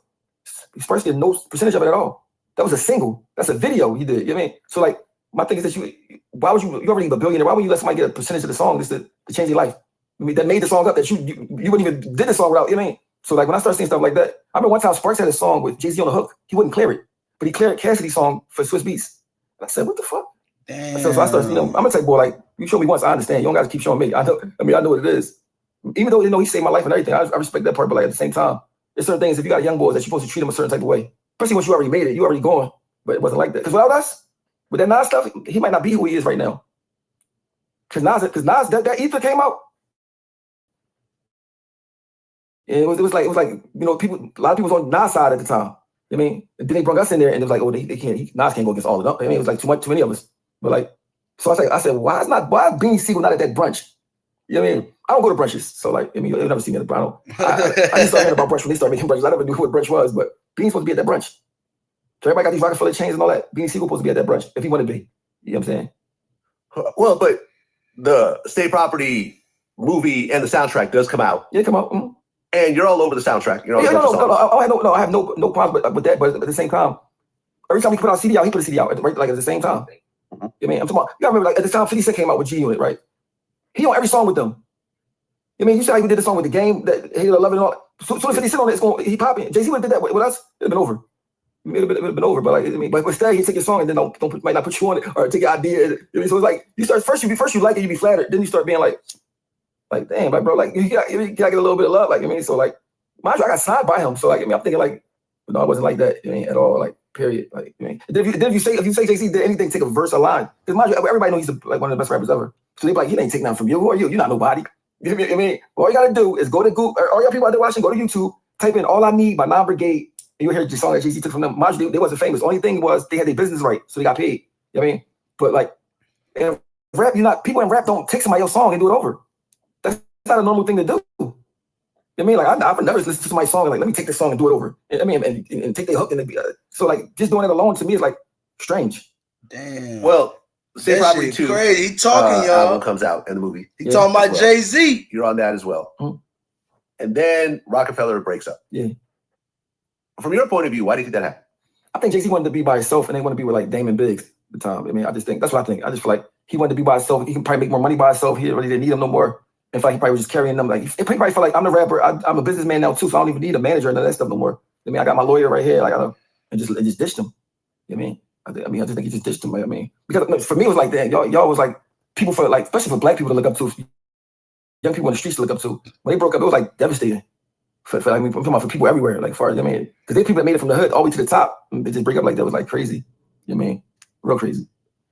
Well, yeah, they split up, and the artists kind of have a choice where to go to. They could go with Jay-Z, or they could go to Dame Dash's Dame Dash Music Group. Yeah. Most people went with Jay-Z. Yeah, I would have never went over there because I just knew. See, I'm a person from the streets. I've been raised in the streets. I get a sixth sense off somebody. You don't gotta tell me. I can just see how you move, to tell how you feel about things. I mean, so I would never went over there because I know he would. I seen Petey Crack asking for a car one day, right? So Petey Crack come in there like, yo, Jay, man, I don't need nothing crazy. Like, I mean, like, I just need any kind of car, just anything so I can get around. Jay-Z listening to him, like, you finished? No. He's like, it's like that. Like, and we said it to him, I felt so bad for Petey. I'm like, damn, like, he just said no like that. I ended up giving Petey a car. I mean, at the time, like, I said, Petey, I got a car for you, man. Like, because I'm like, mind you, so let me tell you the kicker about that. So after he did that to Petey, right? I think we was in the 40-40 club. The cops come in there and was like, yo, somebody had one of his cars, I think 500 Benz, doing a spree of robberies in Jersey. He didn't even know was missing. Like, you know what I mean? I said, you got like 500, 600 Benz missing that you don't even know missing, but you told Petey he can't get a squatter. I mean, and it wasn't even what came out of his pocket. He just took it out of the budget, whatever. And when I see stuff like that, it made me like, I don't understand that kind of stuff. You know what I'm saying? So I'm like, oh, damn. And then it's different if he said, well, I can't do. I need $100. Guess I'll just rot until payday. Commercial, y'all. Hold on. Damn, Jay-Z dirty. You won't give my nigga Petey Crack a car. Like a hard no. I'm talking about him hard no. Like he couldn't wait to say no. Like, you know what I mean? Like he was waiting all his life to tell him no. You know what I mean? So I'm like, I just don't know nobody that treat their artists like that. You know what I mean? Well, but to be fair, like this is one of the owners of the label. It's not your parent. You see what I'm saying? He gave all you guys opportunity, and ultimately, it's up to you guys to run with that opportunity. Damn, now he talking about yo, Vlad ain't shit.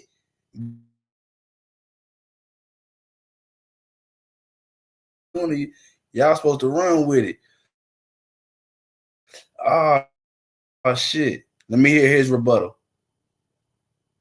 See what I'm saying? It's not up to him to continuously. No, that's not continuously. More. So if you had an artist that had a budget, you wouldn't let him get a car. Like if he needed a car, like I mean, see my thing is this. You see, I'm from the streets. Well, but they let you use your budget for your legal bills. No, I see. Right? The thing you understand is I never said I needed money from him.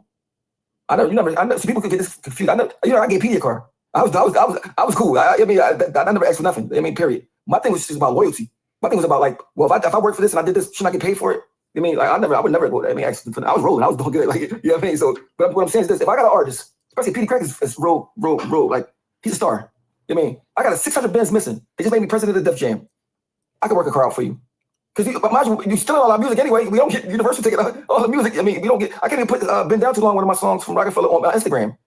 So I put up like you get your own rights to this. You know what I mean? So my thing is this: if you saying we're family and your young boy not driving, that make you look bad. Damn. I don't want to be a $100 million guy. My guys walking and get on the bus. You know what I mean? Especially when I know if I didn't think it was worth it, I would have signed him. You know what I'm saying? So that's why I said I didn't understand it. So people always think like, well, Jay-Z don't got to do this. No, you don't got to do nothing. But when it's not even coming out your pockets and it's something small, if I can give him a car, how you can't give him a car? That was my thing. You know what I'm saying? So like those things like that, mind you, I never said nothing about me. They always think I'm complaining for me.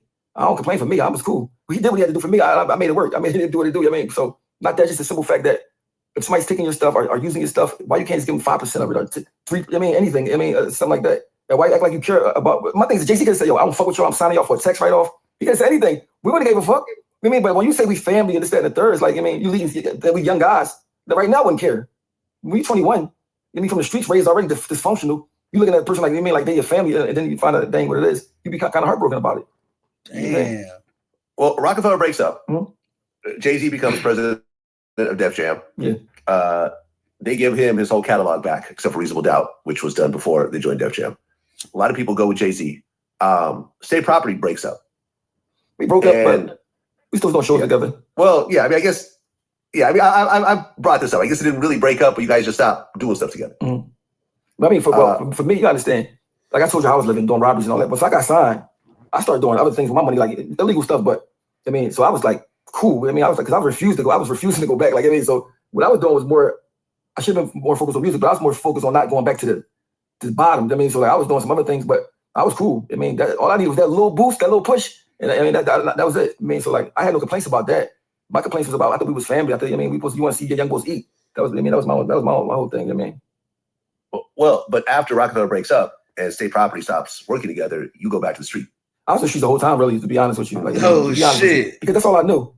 And and my thing, I tell people this all the time.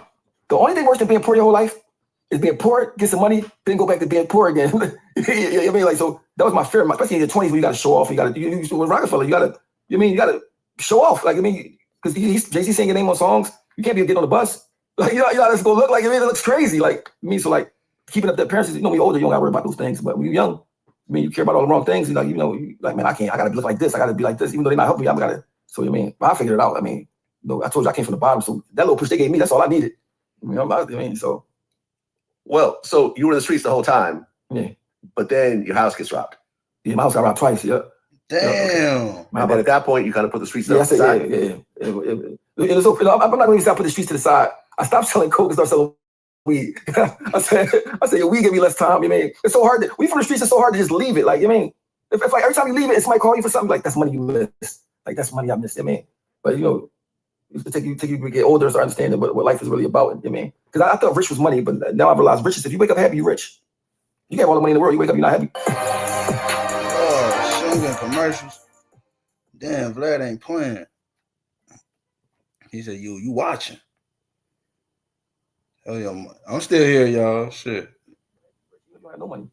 You mean, so. Right around 2006, that's when you first met Meek Mill. You wake up, you're not happy, you're not rich. You wake up happy, you're rich, even if you don't have no money. You mean, so. Right around. Because I thought that's a bar right there. That's a motherfucking bar right there. Hold on. And you wait, what? Hold on, that's a motherfucking bar. Which was money, but now I realize riches. If you wake up happy, you're rich. You have all the money in the world. You wake up, you're not happy, you're not rich. You wake up happy, you're rich, even if you don't have no money. You mean, so. Right around 2006, that's when you first met Meek Mill.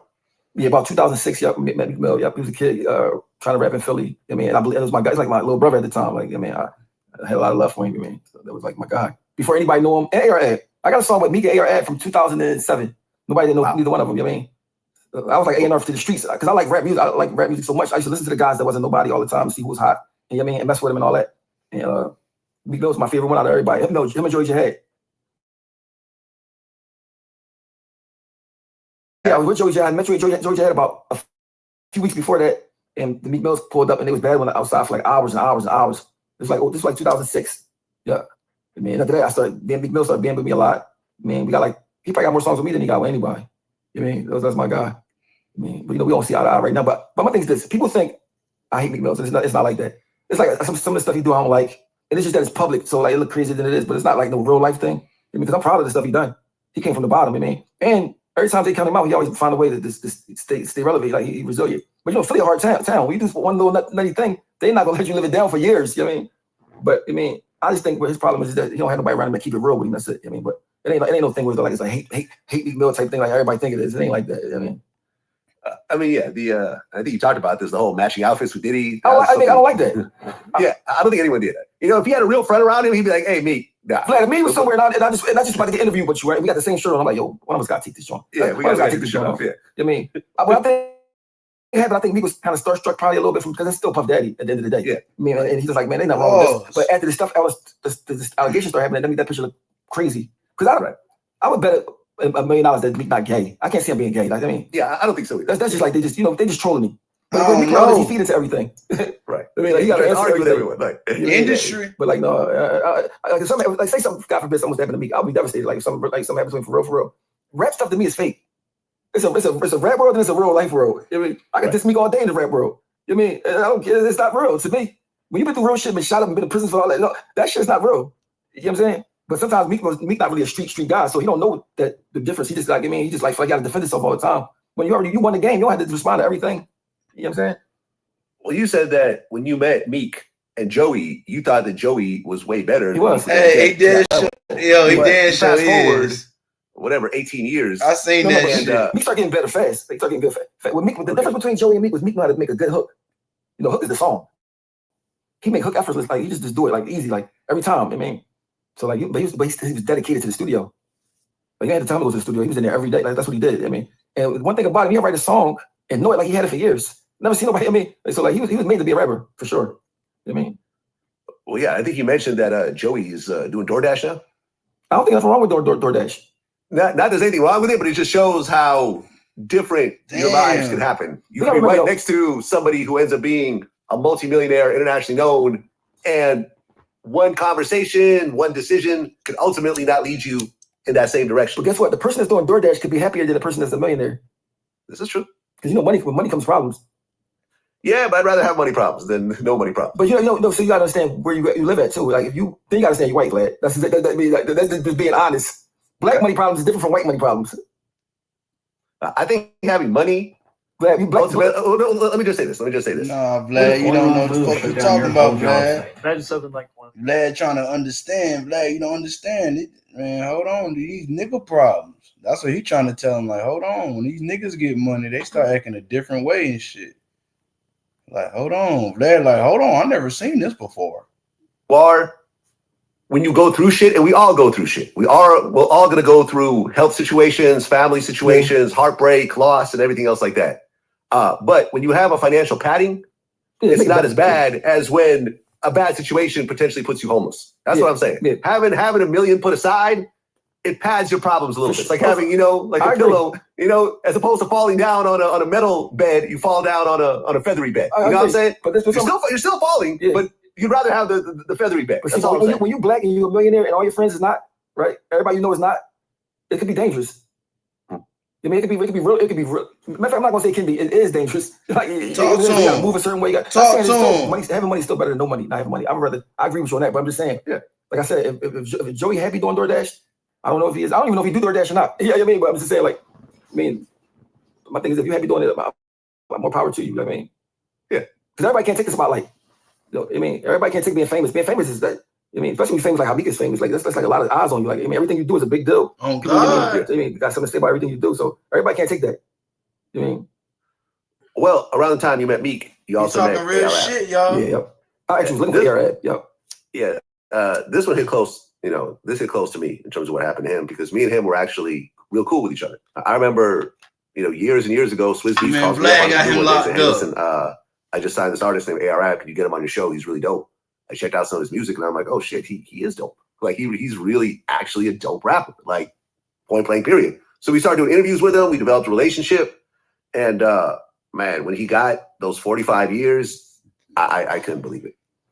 You know why he got the 45 years? Because he was talking too much. People following. I mean, it wasn't about the crime he did, because people follow him. He had power. If you could tell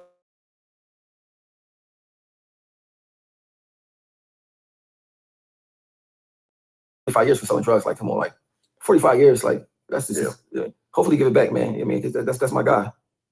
Yeah, I mean, look, I remember at the time that he was going through his case and he got sentenced. I remember there's even fake articles floating around saying that the judge thanked me for helping him to get convicted and everything. They blame me for that. You know, they blame me for everything. I had, and I've said this multiple times, and Arab has said the same thing. Whatever interviews we did had nothing to do with this case whatsoever. They were never brought up in court. They had nothing to do with nothing. He was talking about his past. Be brought up in court. The judge heard it though. An actual snitch. Yeah. And his crew that told on everybody. Yeah, I know.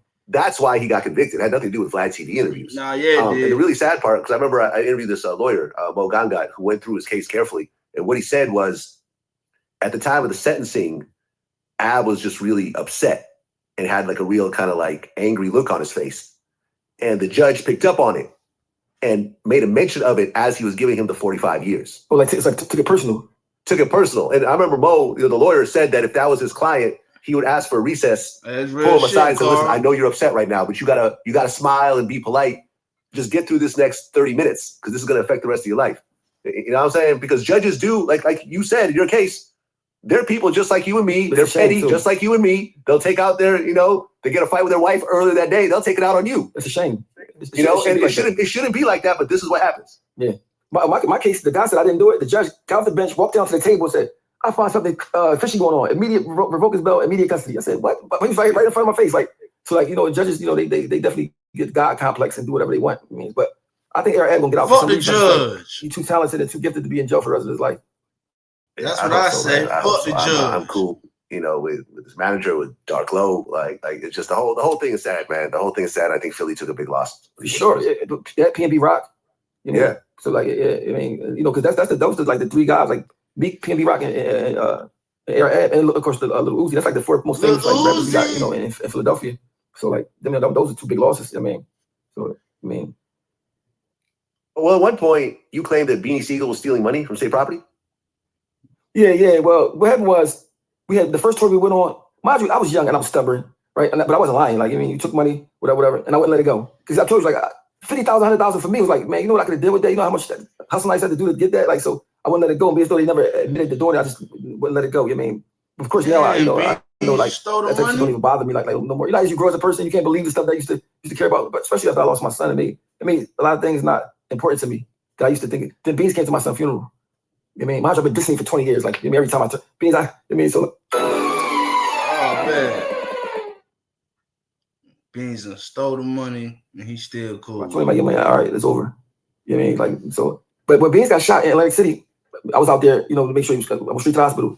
I said, I think it better, we can go back to beefing. But like, it's a line between rap and then real life, you know what I mean? But like, I want nothing to happen to him. So I was out there, when he got shot, and he was there, when my son passed away. You gotta remember, we've been in the group since 99. You know what I mean? Like 25 years, more than half our life. So like, you know what I mean? We like almost like family members at this time, beefing family. I mean, but there's no beef now, right now. But you know what I mean? So like, people grow up and they change. Yeah, so. Well, yeah, in 2020, your son died. Talk to him. Everything I went through is not even comparison to that. By times 1,000 is not compared to it at all. I mean, yeah, it's like, I'm sorry for your loss, man. I can't even really imagine it, to be honest. Like, I never felt like all the stuff I went through in my life. I never felt like I wanted to kill myself. That's the first time I just didn't want to live because it's like the pain. People think it's a choice to be sad. You can't help it. You wake up. That's what made me know. That's why I always say, like, if you're rich, you wake up happy. I realized I was rich. I didn't even know it until I started being sad every time I woke up. Like, oh my God, it's like you just feel dread. You know what I mean? So like, it was just like, in fact, he had a daughter that was 1 month old. I just talked to her. Her birthday is tomorrow. She turned 4. You know what I mean? He only had her for 1 month. His last text to me was, "Dad, she looked just like me." You know what I mean? And then I had to see that car and everything, man. And Freeway made a song saying like, Oskino lost his son. I don't know what happened if I lost mine. Then son died the next day. You know what I mean? But the crazy part about it is I'm 4 days older than Freeway. We lost our sons 4 days apart. So when we lost our sons, we was the same exact age, like to the day. You know what I mean? And they buried right by each other. It wasn't planned like that. It just happened to be like, I mean, so when I go see my son, I always go to Freeway son grave and clean it off and talk to his son. I mean, he said, I clean it off. Oh my God. I mean, so like he don't have no kids no more. Like, so. I mean, yo, I be seeing this nigga new interviews and shit. He like, nigga, I go clean your son grave. Yo, this nigga be talking crazy now. He cool right now. I was looking at the situation like, well, at least I still got, I mean, losing a kid, man, it's like a kid. You can't explain how it felt. make you feel guilty for being happy when you start, like, you might laugh and say you feel guilty for that. You feel guilty for living. You feel like you could have did something different. You as a parent, you feel all type of stuff. I mean, it's like a hard thing to deal with. I just got to the point where I can talk about it without crying. I mean, that's real shit. How old was your son at the time? 19. Damn. Yep. And he's with his girlfriend. It's like, I don't know if you got how many kids you got, but when you have like multiple kids, you always got one kid that's your favorite. You don't say it, you just know it. And they know it. Like, I mean, so that was like, my God, like.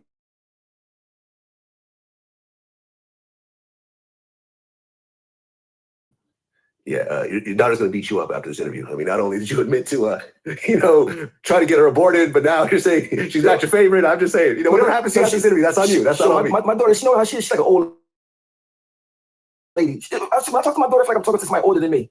Like she schooled me on like that. Don't do this. She's a nurse. She had like no kids, never been in trouble. I don't know if I asked him to do it, but she turned out perfect. I mean, I don't even take credit for that. She had a good mom, but like she just, some kids is just bad. Some kids, no matter what kind of parents they got, they just bad. Some kids just good, but she was a good one. You know what I mean? So like I'm proud of her a whole lot. I mean, she make me like I'm a good parent. Like I know I got this some extra good work or something. I mean, but yeah, man, me and Freeway lost our sons, but that's like then people you see people on the internet talking, we sacrificed them and stuff. I just like. That's what the internet does, man. You know, the internet. Yeah. But when it's something that you can't, like most of them won't affect you. But if you have a kid you lost and you see anything, it's gonna be, you're a human at the end of the day. My son was in a car accident, so I never seen a car on fire. The one day, I'm like 6 months later after he passed, I'm on Instagram. Somebody had videotaped it, and I just happened to see it. I mean, because I never saw it on fire, and I see it. It's like, Carl. I right back into my like. I mean, like that's why I see how what's the guy Anthony Bourdain who killed himself. I see how you can want to kill yourself. Like I mean, like because you just feel like everything's like you feel like nothing worth living. You feel like you just feel dread. And I know it's a mind thing, but it's like it's crazy how you can really. People, I never thought I could feel like that. I mean, and I've seen that can happen to anybody if it happened to me. I'm like, damn, because I've been through everything. I mean, I've been through, but that thing almost broke me. So, I mean, but and then Philadelphia got a lot of kids getting killed, murdered all the time. Airbender, so, I mean, people don't really talk about it. You never know what's going through just by seeing them. We're going over Oskino. I know it's a lot of people that's just hurting in Philly. You know what I mean? Well, you have another son. Oh, we getting commercials and shit. Somebody hit the link. What we speaking on? We just talking shit. Shit, we going over this Oskino shit right now. It's almost over. Yes. I mean, I don't know about the culture in Philly, but the young teenagers, guys in Philly, they got a murder culture. That's what they do. Murder. I'm talking about. They murder. The guns they have shoot 1,000 times, broad daylight. I mean, so like, I mean, it's like a thing where and then they act like they tell the parents, they're not doing this and not doing that. I didn't know. I mean, but like, my son was grown anyway at the same time, so like, but he paying for it. Like, he took the deal, and he'll get out one day. Hopefully, he'll just be a better person. I mean, so I mean, but that hurt though. I lost both of them at like the same time. Yeah. I mean, going through what you went through, going through the shootings, being charged with murders and so forth, ultimately beating them, and then seeing your son actually follow your footsteps in a certain way. Did you blame yourself as a father? Like, I should have. Yeah, but I should have been more involved. I should have had more talks with him. I should have. I'm gonna tell you exactly what it is, though. When you this is how it go, right? When you in the hood, my dad died when I was 12, right? I was only for 9 months. He died in front of me. I know him, but like not even really. I have no idea how to be a father. I was in jail all my life. I mean, like, not making an excuse, but like to be honest. So I thought if you buy them sneakers or feed them, and that's it. Now I know that kids do what they see you do. They don't do what you say. They do what they see you do. But I mean, I didn't know none of that stuff. Like I'm raising kids. Like I'm just guessing. Like just guessing. Like what to do. So like. If I could do it different, I would for sure I would do it all the way different. You know what I mean? I would let them like not let them see the stuff I was doing. You know what I mean? Like or maybe not do it at all. You know what I mean? Because as a parent, any parent, if something happens to your kid do something, any parent will feel like this is part they fault, some type of way. You know what I mean? So like so of course I feel like that. You know what I mean? But at the end of the day, all you can do is just because if he had life, it'd be different. I mean, he got a lot of time, but he's gonna get out. You know I just hope he get out and become a better person. You know what I mean? Because at the end of the day, I think if he was out here, he would have had to even kill more people, or probably would have got killed himself. That's kind of how they play out in Philly right now. I mean, so like, but it's a lot of stress for a parent. So he actually admitted to the murder and took a plea deal. Yeah, he took a plea deal. Do you know the situation about it? No, I mean, all I know is that a young kid got killed. I mean, they always young, like teenagers. Like, I don't really know the exact details because he wasn't gonna tell me the truth. You know what I mean? I just know it was a young kid got killed. You know what I mean? So he got stabbed in jail over it. Like, so it was like it's just a lot, man. Especially as a parent, you can't do nothing about it. I mean, like it's like, I can't even go to the kids that I don't even know who the kid is that died. Like South Philly, I don't know nothing about South Philly. South Philly, I don't know. Nothing about South Philly at all. But like, I know what it feels like to lose a kid, so I know both sides. So I know both sides. So like, It's just that, these kids out here, man, they run around with these guns, man. And they just like, they don't really understand the consequences of what they're doing. Well, when you got shot in 97, they gave you Percocets. Mind you, I never heard of them before. I never knew nothing about them. Because I think Percocets came out in 95. I think they got invented like 90. So I got them as soon as they got invented, like they gave them to me. Man, I didn't even know they was a drug until like somebody told me one day I was in jail. I'm like, yo, I feel crazy, boy. Like, you take Percocets? You going to withdrawal? I said, what? And so so like the doctor's giving us like 18-year-old kids Percocets. Not telling them, not giving them. But one thing about me, I was going to jail so much, I never got a chance to really be all the way addicted to them. Yeah, I get locked up. I got locked up. They don't give you Percocets. So that's like. Once I found out I was going to withdrawal, want to go to jail so much to get them Percocets. Yeah, I mean, Beanie had his struggles with drugs over the years. Between lean and pills and so forth. I remember at one point, the first time I interviewed him, he was like really, really heavy. This was like right before he went to jail, and then I think he got caught with drugs. Yeah. Right before he was supposed to get locked up. They locked him up early. Yeah, man. I mean, pills, it seems like pills have taken over everything. People don't understand, though. Sometimes, like, in the ghetto, right, you go through all these different things that we act like it's normal. Like seeing your friends die, getting shot, going to prison, right? But it's not normal. So sometimes when you do drugs, people be just really coping. They really be coping. And without that drug, they probably won't make it. You know what I mean? Because talking about, like, then you can't even complain about it. Like you can't be like, well, I'm stressed out because everybody look at you weird. Like, you stressed out because you got shot. Well, you should be stressed out. Like, but like in the hood, you can't show no weaknesses. You can't. So like the whole culture of it is like. You can get $25 to commercial to commercial, yo. Man, you talking about some real shit though.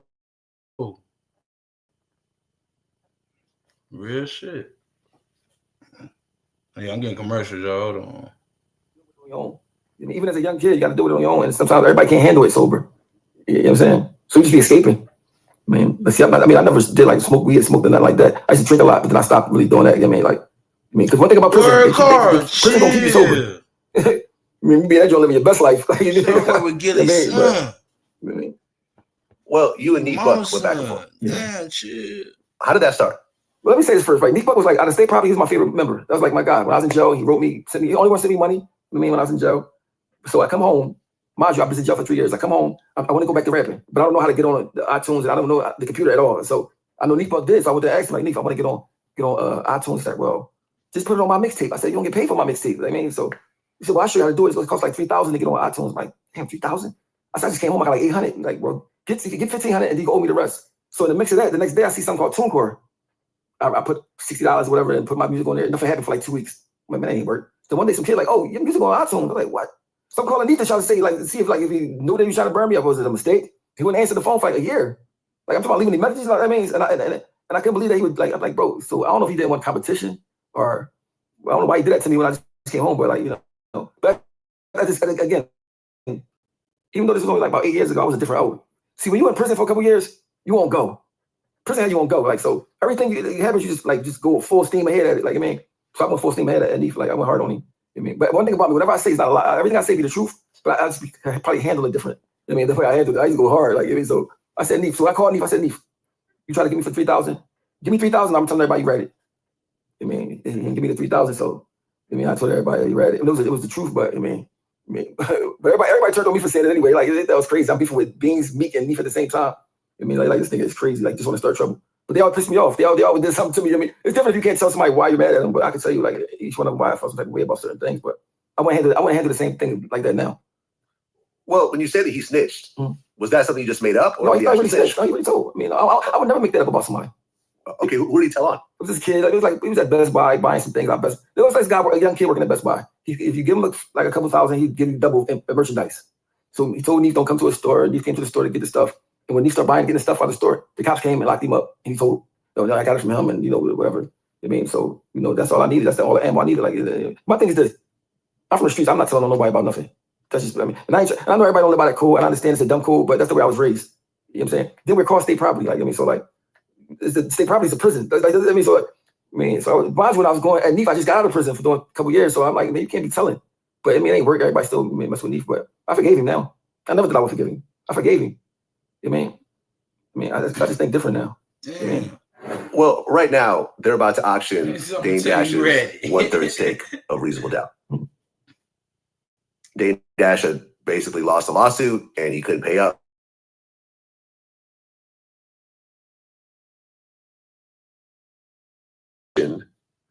Jay-Z announces that whoever buys it will only get it for 5 years. Yeah, I seen that. So basically, messing with how much it's worth, how much Dame can get for it. Well, I mean, is he really messing with it, or is he kind of letting everyone know? There was no need to let him know. Let him know for what? To mess with how much you want to get for it. If you know you get it back in 5 years, what's the use of saying it? Well, right, because I think Dave accused Jay of trying to undercut people, but I don't think Jay's going to buy it. What's the point of buying it if you're going to get it back in 5 years anyways? Yeah, but I'm saying, but he said it so it hurt Dame Dash from getting money. Well, the two of them haven't really gotten along very well. Yeah, but my thing is that's why I said money don't equal happiness. Because if I got $1 billion, I'd be so happy that I don't think I would even want to care about doing that stuff like that. You mean for what? My thing is I don't want to see my friends' demise. I don't want to see nobody that even if we don't get along, I don't want to see a demise. I want to see you get as much as you can get. Yeah. Right. But what if it's not your friend anymore? It don't matter. I mean, I'm not a hater like that. I mean, like my thing is you still got kids. You still got family. Oh man. Next commercial. He talking real shit though, like Everybody got to take care of. I mean, my thing is, so like, that's why I said like money don't equal happiness. People that say, when you're happy, you don't really care about stuff like that. You be so busy somewhere else on the boat, somewhere like you're not thinking about trying to stop him from getting some pieces, a couple $1 million, whatever. I got to build, like you mean. So yeah, I'll tell you though, man. In my experience, the richest people are the most petty. That's what I found. You would think otherwise. They're the most petty. They're usually the most insecure. They get the most angry. You know what I mean? It doesn't make sense. And I catch myself doing this shit sometimes myself also. And I got to remind myself that like, yo, like this is ridiculous behavior, but it still happens. At least you can keep it real with yourself, though, and say that. Yeah, everybody can't do that. Like, for instance, Joe Budden was on his podcast, right? And he said, I said something about Jay-Z taking a stand on beans and not saying he won't be responsible for him. And Joe Budden was talking about it on his podcast and said Jay-Z called him and said that I was capping. Like, I was lying or something. I'm like, what? A billionaire said I was lying when I'm not lying. Like, who cares what I say? You Jay-Z, like, I mean, you ain't supposed to, I mean, but I know Jay-Z watch everything. I mean, but my thing is this, I don't care who the fuck you is. Like, to me, all men is the same. I know you got money or whatever. If you're a sucker, you do sucker shit, you're a sucker to me, period. But these days, everybody dicky and they got everybody get a different standard. So if you got money, you get held by a different standard. I don't care about it because that's why I don't need nobody's thumb. So I don't work for you. So I don't gotta do what you want me to do. I say the truth, how I really feel. Because my thing is if I did certain things that by somebody else did, if they had money, they hold me accountable for it. But this person they won't. I mean, that's how society is. I mean, so like people that got money walk around doing anything they want because nobody's gonna say nothing to them about it. I mean, if they do say something about it, be hating. I mean, so like. Well, look, like I've had my dealings with Dame Dash. You know, we both publicly talked about it. We don't get along. I really wanted to fuck with Dame Dash. Dame Dash was one of my heroes when I was just a hip hop fan before I was DJ Vlad. Like you saw him on TV and he's part of this whole Rockefeller thing. But once we started to do some interviews with each other, I interviewed him, he interviewed me, and we started hanging out a little bit. I just didn't really like being around him. He would be really kind of insulting when he's around you. He would kind of put you down and kind of like sneak diss you and say certain things, and then you would try to set him up with a deal, then he'd end up publicly bashing the person you set him up with. And at one point, I just said, "I'm cool. I don't need to work with someone I don't really want to work with."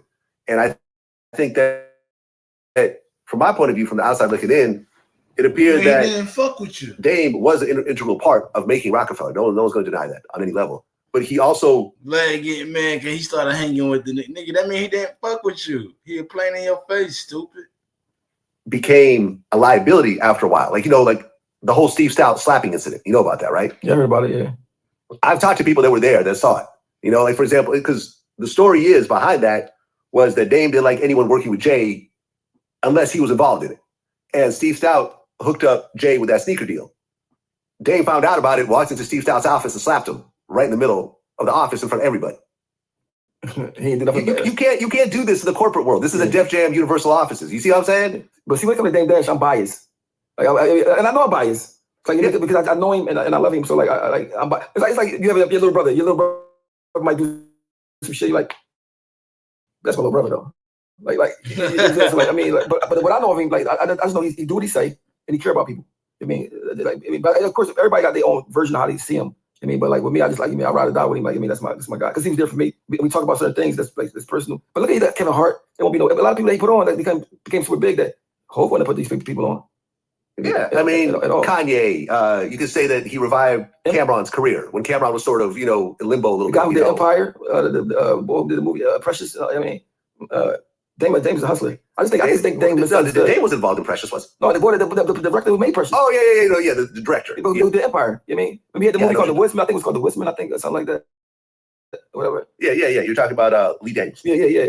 I don't think no one's doubting Dame's contribution. Like no one's trying to write him out of history. I'm saying, but people always pick sides. If you're with Jay-Z, you got to be against Dame Dash. Like, well, I'm not with Jay-Z. I don't know Jay-Z at all. Like society, but what I'm saying is you got people like me who have nothing to do with Jay-Z, who have no loyalty to Jay-Z whatsoever. I met Jay-Z briefly once or twice. I need $100. Guess I'll just rot until payday. Like a motherfucker. I'm getting commercials like a motherfucker. Vlad, why you capping, folks? You know you met Jay-Z. Dame Dash. I tried to do business with Dame Dash. I'm still down. Back and forth. Who cares? It's not the real world. When the last time you talked to him? A long time ago? Like was it like years? The last time me and him got on the phone, something like that, 8-9 years ago. It's been a while. It's probably different thing right now. It's been a while, but you know we've publicly talked shit about each other lots of times since. But I think like as far as the industry go, people get over that. I think I would. I think so too, man. I think so too. Like I mean, for me, it was kind of amusing when he said that anyone who buys Reasonable Doubt for more than 10 million is going to throw in a Rockefeller chain. Oh, I see it on the internet. I mean, that's the equivalent of throwing in an air freshener when you buy a new car. But not to everybody though. You got there's some people that's like really like might grew up seeing that. Like that thing changed a lot to a lot of people back. I mean, I know what you're saying, but like to somebody. Yeah, but over a $10 million sale. I mean, but it's a very small percentage. Yeah. Remember the guy bought the Wu-Tang Clan album for like $1 million? Yeah, but Martin Shkreli interviewed him. Yeah. Oh, you interviewed him like that? Yeah. Well, I interviewed not only him, but the people who bought it from him afterwards also. I know all about that story. Yeah. Oh, he sold. Yeah, he did sell it. He ended up selling it. Exactly. Yeah, but you know, I mean, listen, I'm sure it's a cool collector's item, but I'm saying on a $10 million sale. And the problem with that as well is that I talked to someone who used to be the head of the biggest publishing company in America, and I asked them about how much Dame's cut is worth per year. He said at the very, very most, maybe $1 million a year. Damn. So if you think about $1 million a year, 5 years, no one's going to spend $10 million on buying Reasonable Doubt. But, see what I'm saying? Because you're going to lose money. Well, can't you promote it though? If you bought it, can't you promote it? You can do whatever you want. But at the end of the day, it's a 30-year-old album that's, yes, it gets some streams. It might get used in some commercials or whatever, movies here and there.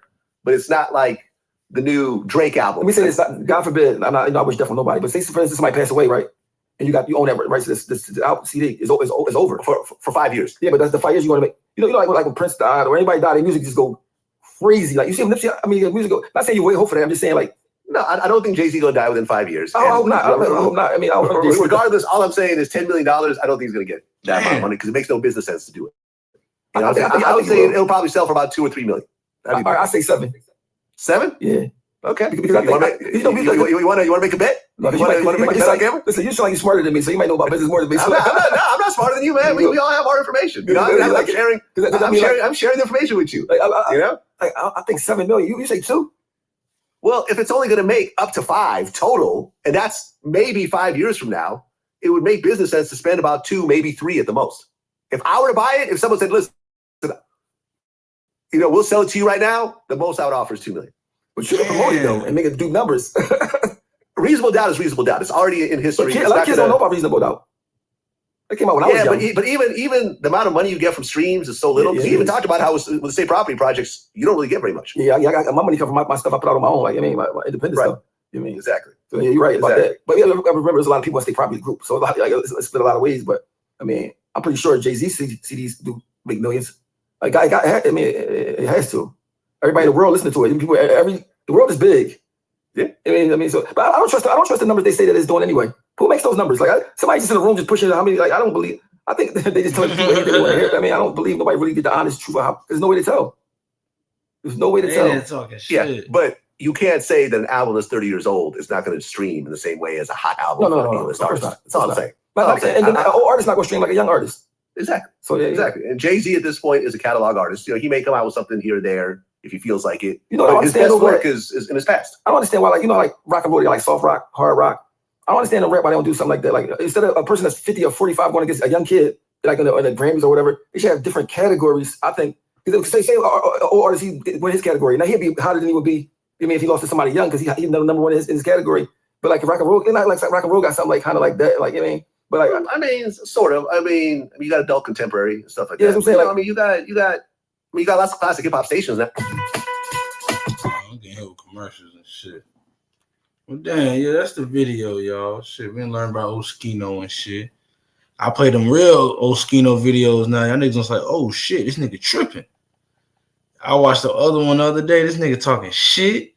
Yo, this nigga look crazy. This nigga talking hella shit. Yo, he was talking shit. Nigga talking about, man, fuck them niggas. He said, I'm just talking shit. Hell yeah. Well, shit, damn. Ain't nobody hit the motherfucking link. Y'all lame as hell. That shit crazy. I might get up out of here, y'all. Shit, it's gonna be a short night tonight. Shit, at least I went live. Shit. Tell them niggas that. Shit. I want to do my little video. I did it. That shit crazy. Now we gotta find another interview who we gonna go over and shit. What's another rapper, y'all? Y'all put a rapper name in the chat. Shit, we gonna go over his origin. Pause. Shit, I'm gonna get us up out of here. I'm gonna play a beat and shit. Get us up out of here. You know how I do.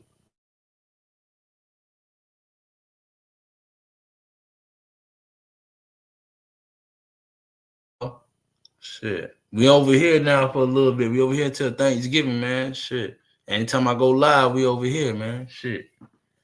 They niggas on down there shot me down. Bang, bang. That niggas shot my channel down. Lame ass niggas. That's all good.